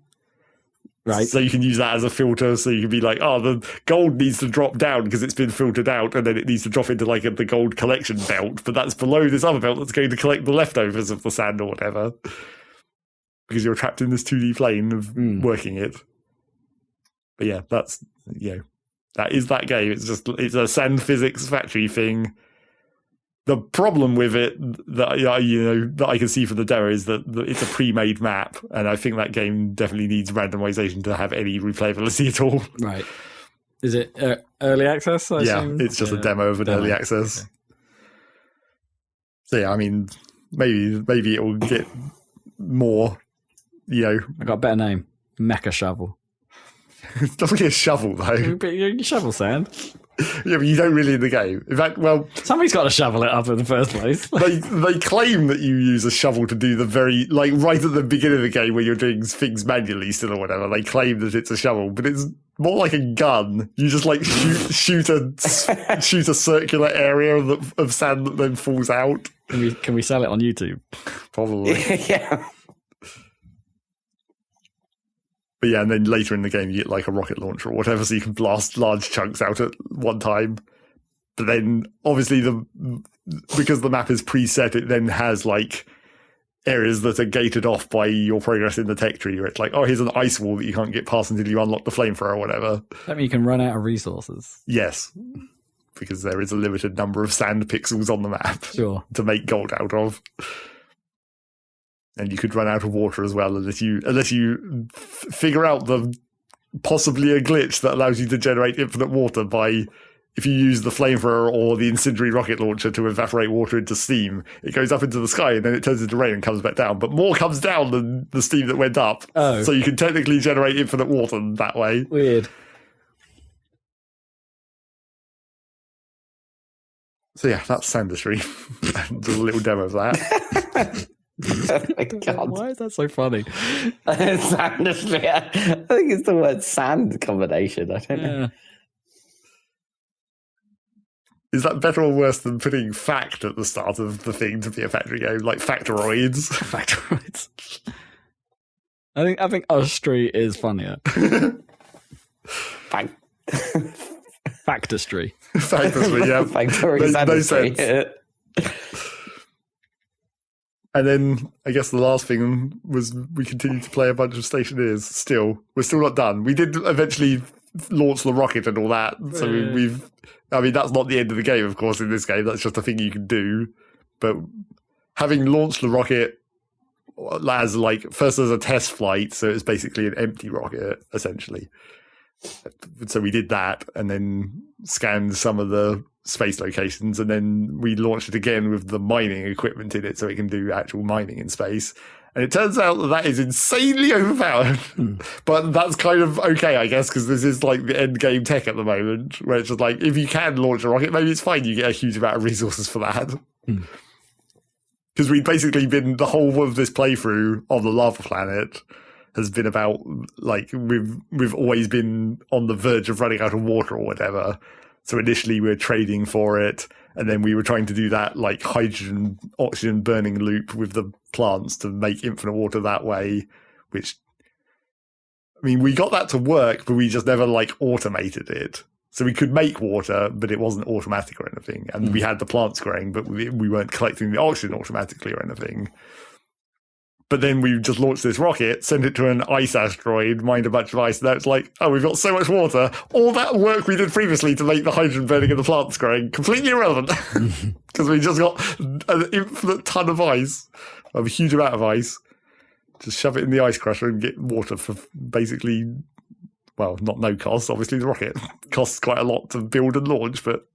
Sure. Do you think that's kind of because, like, as I say, it's the end game? Yeah. Just like, here, we're just going to give you a bunch of stuff, go have fun. I mean, I feel like maybe it is a little bit overpowered, even in that context, where it's like, considering you have all these other fancy options that you could do instead, the comparative amount of stuff you get is maybe a bit much in favour of the rockets. But that may also be because because the rockets are an option, it's sort of balanced towards that. Like, the fact that we can we have the multiple choice of which one we want to do on this planet is just because of this planet. Like, because there's already hydrogen in the atmosphere that we can burn with the oxygen to do the infinite water loop with the carbon dioxide that's in the atmosphere. But if we were on the moon where there's no atmosphere, then carbon dioxide and hydrogen are no longer free, so we couldn't do that loop any longer. Right, yeah. So the fact that the rocket is an option for us in this case is not the same on every planet. Like, if you start in the asteroid belt is one of the starting locations you can start at, but it has little asteroids that have some resources on, but, like, not much. Whereas, because normally you just go out onto the terrain and, like, find a patch of iron and mine it or whatever. But when it's just these small asteroids that don't have much on, when you start in the asteroid belt, the starting kit there gives you, I believe, both the trade kit and the rocket kit from the start. So you can basically immediately start trying to build a rocket and immediately have a trade landing pad to be able to get the resources that you won't be able to get because there's no terrain to mine this out of. And obviously, because there's no terrain, you won't be able to build the infinite deep miner that just generates resources infinitely if you're on a planet. So yeah, I think the balance of the rocket is partly because of that, where there's the different starting conditions might make it more critical to have that amount of overpoweredness, I suppose. But yeah, we did that, and then we've been doing a few more experiments. It might not last much longer again. I think I said that last time, but this time it also might not last much longer because there's been a big patch for abiotic factor that might go back to that instead. But yeah, and then in my personal save on Stationeers, I've also been building my own rocket so I can actually understand how this system works, because I wasn't really involved in that. I was just spectating the rocket launchers. It's just, oh, pretty. Yeah. Let's see if it explodes. It does. we had to reload the save a few times, but like when it does crash, it's not very like spectacular, really. Like you see it coming down because it does like a deceleration burn or whatever as it comes back down towards the tower, and it's like if it fails and it crashes, it just like basically just disappears. Oh. There's much less of an explosion than I would like, really. Yeah. Admittedly, when the times when it did crash for us, it was because it was out of fuel, so obviously there wasn't much fuel to explode. But, you know, there should at least be all this metal as well involved in the crash. Shouldn't it be recyclable? Yeah, exactly. Not that you would ever do that. You would just reload a save, which is what we did. Right. Because you don't want to waste all that shit ton of steel you've had to use to make this rocket. And yeah, as I said, we also did all the plant genetics stuff to make these super good plants. But that system, I think I mentioned last time, that system is very, like, there's not much to it. You just pick a number, kind of. You grow a plant, you run it in a genetic analyzer, you say, oh, that one's got a slightly better water usage, take that one and grow it some more, and, like, mutate that gene some more. Not really much to that system. Grow it some more. Yep, unless you wanted to try and automate it. Although I don't know if you can automate that. Maybe you could. I'm not sure where like the scripting hooks might be for those machines, because the like genetic analyzer and stuff are this type of machine that is mounted on a table. So you have like you build the table and then you put the machine on it and then you use the wrench to like attach it to the table basically. But the table has an automation port, so maybe you could then use that automation. The data from that port could see the machines on the table potentially. Yeah, I don't know. It's weird. Presumably, if a table just had an automation port, it would just be for raising and lowering it, like a standing desk. But you can turn it on and off. Yeah, you can definitely do that. Turn my table on somehow. Yeah, well, it's a powered table, so it has plug sockets on it. That's why it's like that. It's basically the power connection for these smaller machines that sit on top of it, like the microwave. Microwaving your bread somehow. Yeah. Well, you don't microwave the bread, you microwave flour and oil into bread. Yeah. Yep. But it turns into a perfectly fine loaf somehow. Will that even work? Nope. Good loaf. We're not obviously ignoring the yeast part of it. Yes. Ignoring the raising and all that stuff. You might be able to make a flatbread. Sure. But it wouldn't char nice. No, probably. But you can make everything in that microwave. It's a fancy advanced microwave, clearly. You can make a chocolate bar in there somehow out of cocoa and sugar. It's an air fryer, come on. Yeah, pretty much. Although it is maybe slightly less ridiculous than the automated oven, which is like a full machine. But it looks, because all the other crafting machines, like the auto lathe and stuff, have like they have one of those like sliding panels with the glass in where you can see the thing getting crafted. But so does the auto oven, where it's just like it's just basically got a vent where it must just be shooting the ingredients into like the pile of stuff that it's creating. It's like that's not really how that one should work. It's not a lathe. It's not a 3D printer. It's a replicator. Yeah, clearly. Tea, Earl Grey. Hot.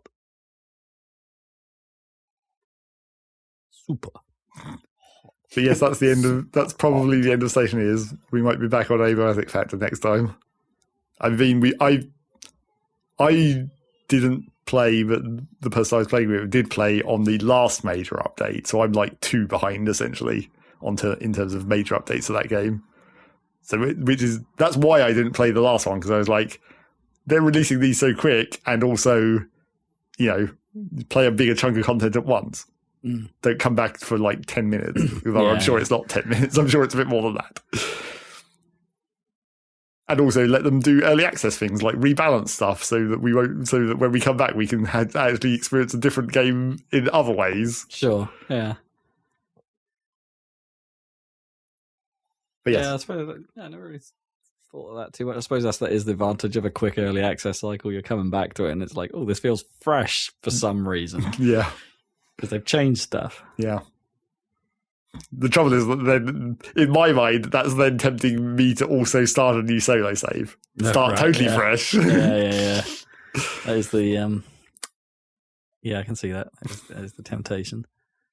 It's so different now. It's not gonna work. It's not the same, man. Yeah. What about all that stuff that you've already progressed past that might be different now? Yeah. Or might feel different because of other balance changes, essentially. Anyway, yeah, that will probably be coming up. And that's all I played apart from Rocket League. Gotta slip that in every time. Yeah.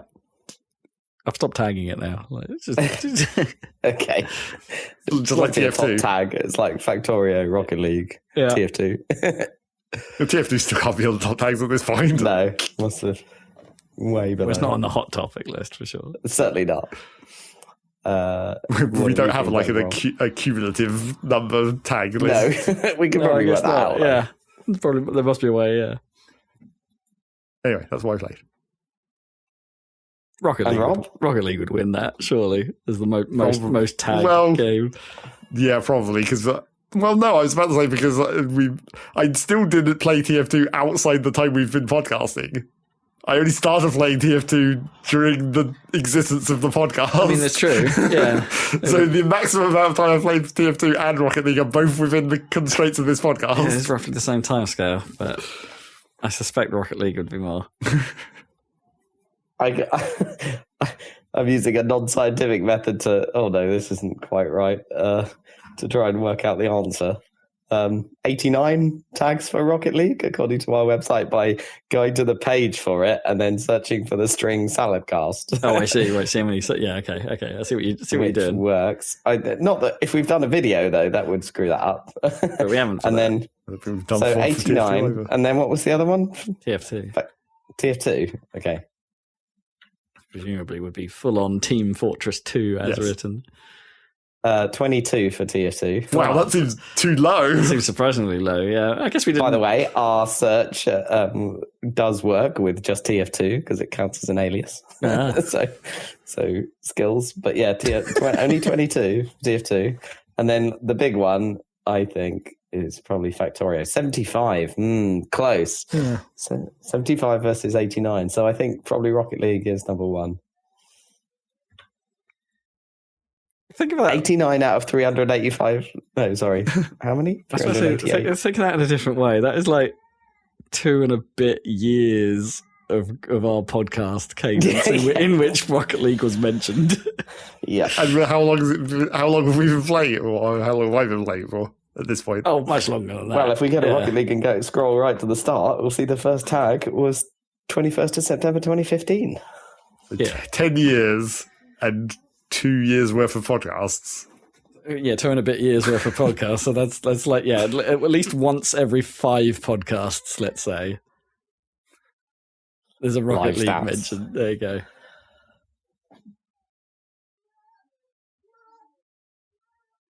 Marzi is asking for more. More Rocket League content in the background. More!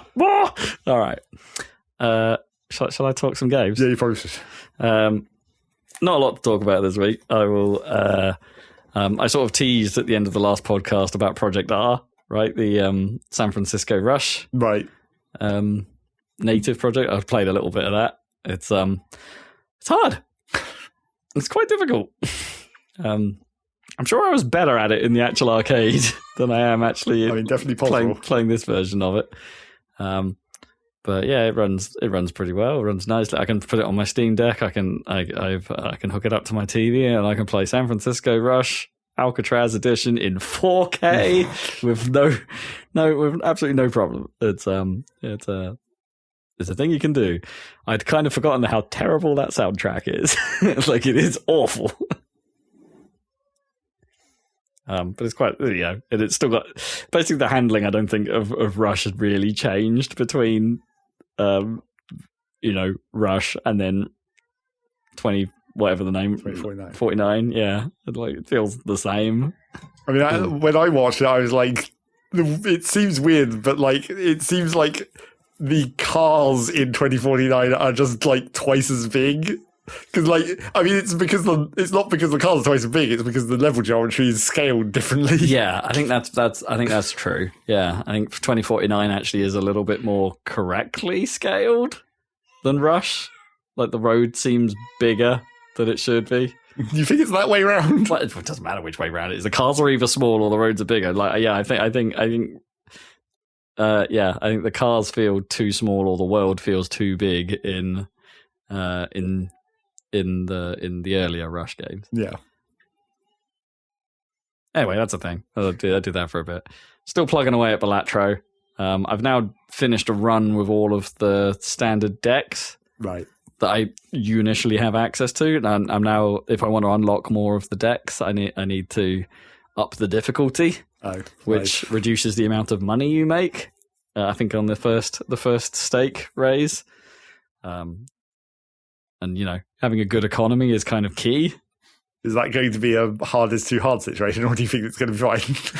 I don't know. I mean, I might cheese it and try and play like one of the decks that just has better economy as its perk. Right. Basically making a medium 0.5. Yeah. Well, kind of. Well, it kind of encourages you to perhaps consider skipping. I think the first difficulty level is that the small blinds don't give you any money. The bonus for winning those is gone. So that kind of encourages you to just skip the blind, right? Which has its own benefit, but it's different. So I'm assuming like interest and stuff. If you've got money, like playing the blind can be beneficial because you'll gain the interest, right? Right. So in the early game, there's no point playing it presumably. So that first blind you're always going to skip to see it, and hope you get a good skip bonus. Yeah,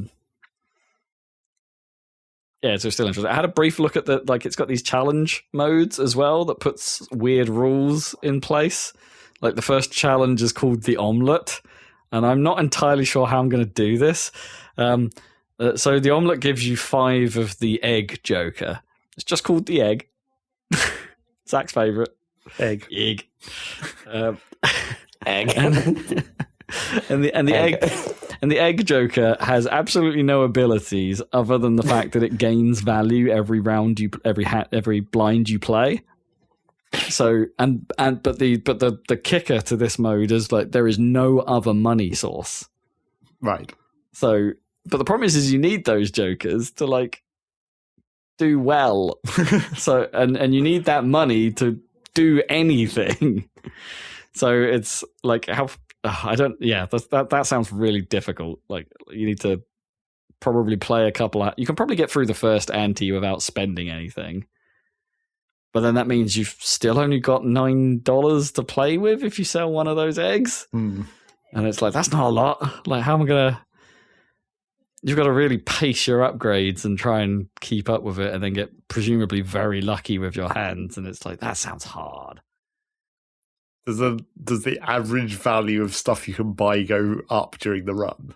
No. So the value of stuff more remains powerful static. Every time you've sold one of these eggs, the longer you've kept it because you're getting a larger amount of money. Correct, yeah, but you still don't have any other money. Well, okay, I need to check with it because there are other money sources, right? There are tarot cards that can double your stash, right?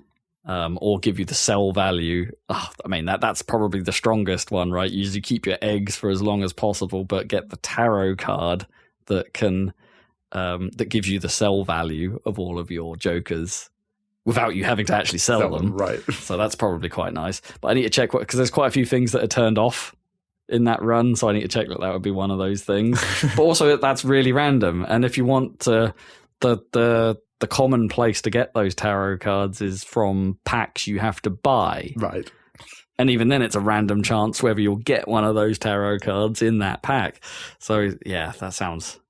And you want to be leveling up your damn cards or in your deck or making that more powerful rather than just constantly. I don't know. Yeah, there's clearly some like difficult strats to this thing, or it's like I don't know if the seed is fixed on those challenges either. So maybe you just have to figure out what you actually have to do in order. Seed. Yeah. I mean, you can obviously when you finish a run, it just tells you the seed code. So if you wanted, you could go back and do it. But I don't know if it counts for challenges, whether because the unlock system in Balatro requires you to run unseeded runs. Right. Run random seed runs, I suppose. I don't know. Anyway, that stuff sounds pretty hard. I've put like a bunch of time into this thing, so it's. I'll probably I think I might stick to the regular game, but up its difficulty rather than attempt the challenges. They sound a little bit nuts to me right now. That game's still good. Clearly, I can style some of my cards like Dave the Diver. It's fine. Is that important? Nope, not at all. No. It's purely a visual thing. If you want, I think your king to look like Shovel Knight, you can do that. There's some crossovers there. But Steam Workshop supporting. Yeah, I wonder. Just for the basic cards, so you can make a full deck of card art. Yeah, that'd be kind of cool. God. Yeah, no, I'm not. I know exactly what your thought process was there. Nope, not going there. Not going there. You can imagine what would come out of it. All right. The only other real thing I've been playing has been a bit of that there Yakuza 6. Still getting through it. I think I'm really close to the end. Like I said, it is. I think it is shorter. Not because I think necessarily the main quest is shorter, but there's just fewer things to sink your teeth into side stuff wise. And I think all of my opinions from last time I think are still true. It's like the story the main story has proved itself to be quite straight. Like played quite straight laced. They're like very little goof. There's a couple of really goofy cutscenes in there for sure, but it's like the actual main plot is right. Goofy dressing, but not a goofy. Yeah, no, it's just the whole thing feels feels way more grounded, and the scope doesn't feel. I mean, it's still pretty out there when you stop and think about it, but it's. It's not as big or as dramatic as previous entries of it, and even just in the cutscenes and what actually happens, it's just not as the twists and turns aren't there. And as a result, I've actually found myself kind of zoning out a bit from the story threads, and that's been a problem because there's. I don't know. It's a bit of a trope of Yakuza where they like to do just like here's a big old dump of everything we've just learnt, or a whole bunch of revelations all happen at once, and it's like I am losing the thread here. Not necessarily a difficult thing to do in any of the Yakuza games, but in this one in particular, I guess just because there aren't necessarily as much dramatic touchstones during the telling of the story, I'm just having a slightly harder time keeping the pieces together. But equally, I'm not 100% sure it matters all that much. It's like the pieces are there, but then all that really ever seems to matter is what you're doing at that moment in time.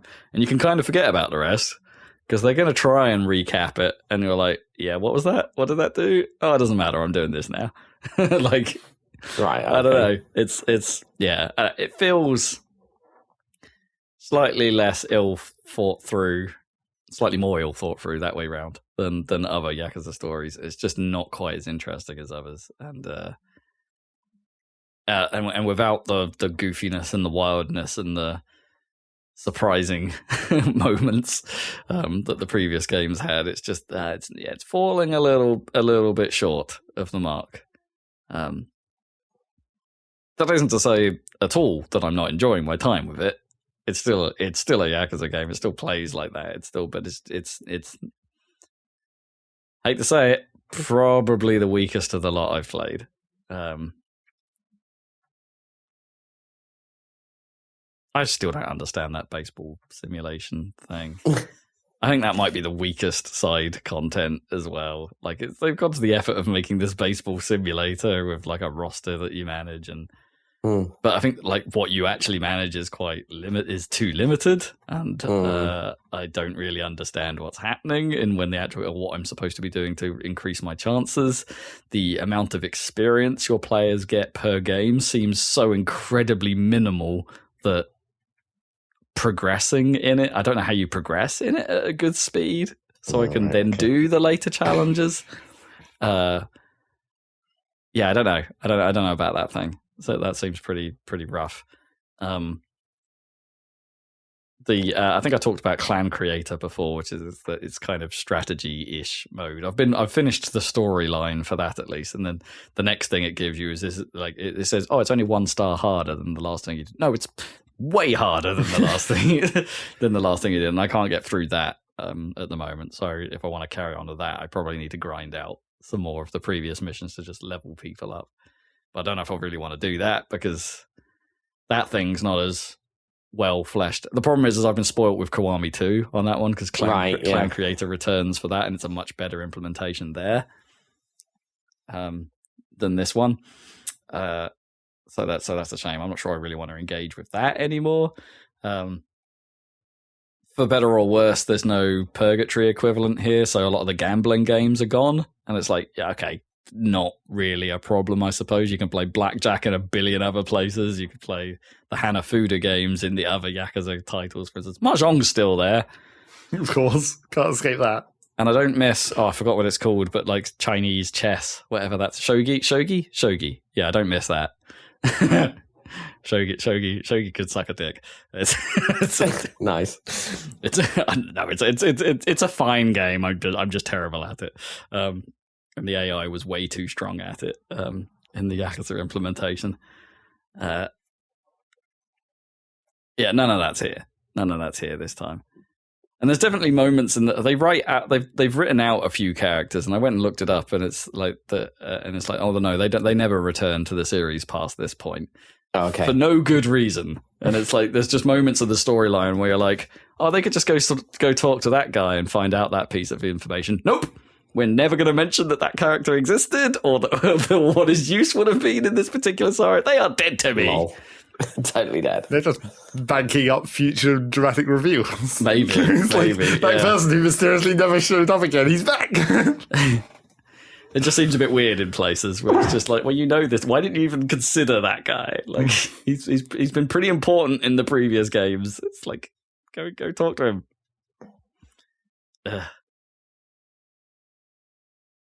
It's still pretty good. So does this mean you're going to get through 2 Yakuza games this year?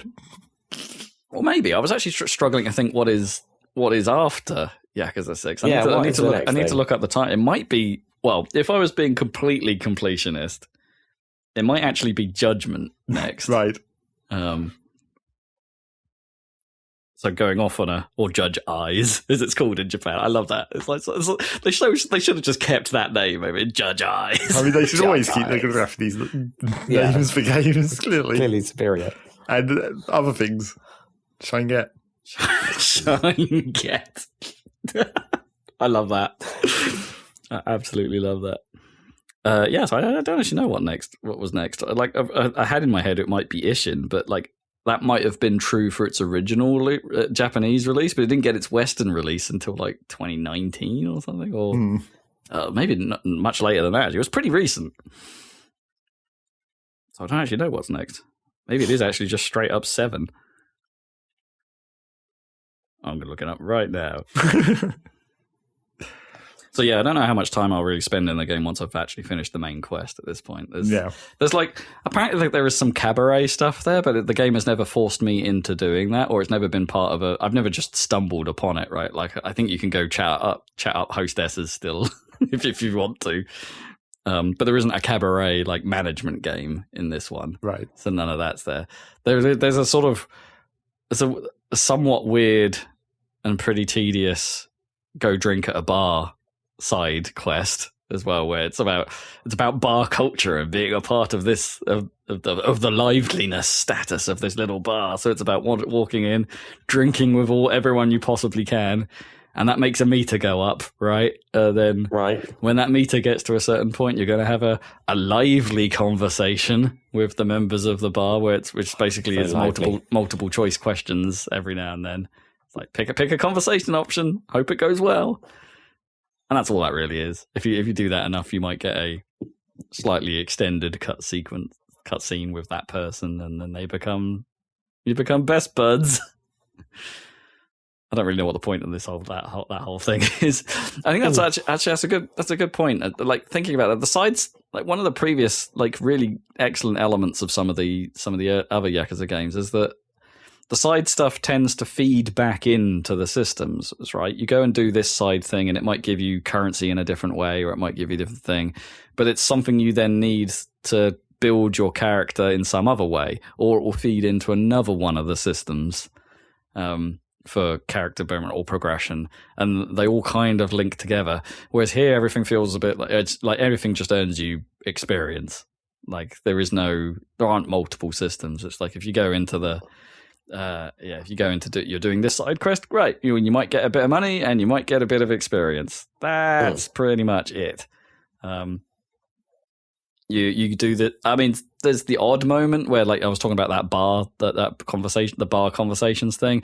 You might gain some baseball players from doing that. Naturally. But as far as I can tell, those baseball players come in at level 1 into your team, and so it's just as crap as everyone else. So I don't really feel like I've benefited from putting these people in my team. It's like they might be good later, I suppose, but I'm not going to put the effort into bloody grinding them up for hours. Like the Fire Emblem problem. Yeah, get the shitty guy who's shit when you first get him, but if you go through the effort of grinding his levels, he becomes super powerful. I mean, that happened in with the clan creator as well, right? As you go through clan creator, you get new guys in your squad, but they come in at level 1. Right. And it's like, I'm going to have to train. I know that guy's going to be better than my other guys, but I've got to train him up for a bit now. And like there are random dudes you meet in the street that just want to have a fight, and then you fight them, and then they're like, "Oh yeah, you're pretty strong. Can I join your clan?" They're just random dudes you meet in the street who want to fight. Is basically all of you. Yeah, the only difference is these guys you have to press A on. They don't just fight you.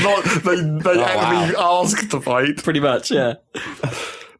It is Judgment. Judgment is the next one, and then Yakuza 7, right? So I need to go off piste. It's Judgment Day. Judgment Year. Judgment Eyes.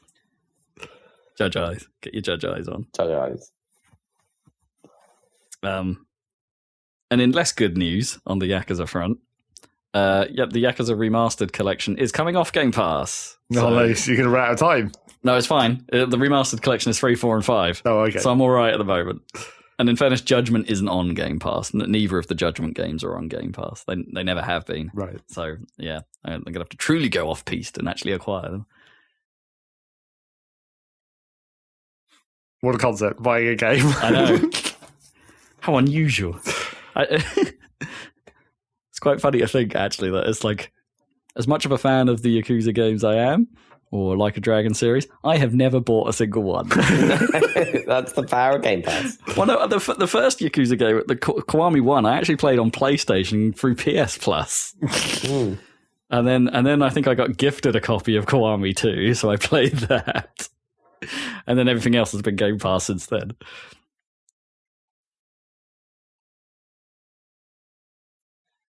Anyway, that's pretty much all I've been doing. I mean, I was going to dabble with Daytona USA 2 for a bit because I watched a video on it, and it's like, oh yeah, maybe I'd have a quick Rolling Star. You know, that's they can't call it Daytona anymore when Sega put remakes or for licensing reasons. Yeah, because Daytona is they licensed the track, right? So or the place, so they can't. It's now called Sega Racing Classic when they refer to it, which is a terrible name. Yeah.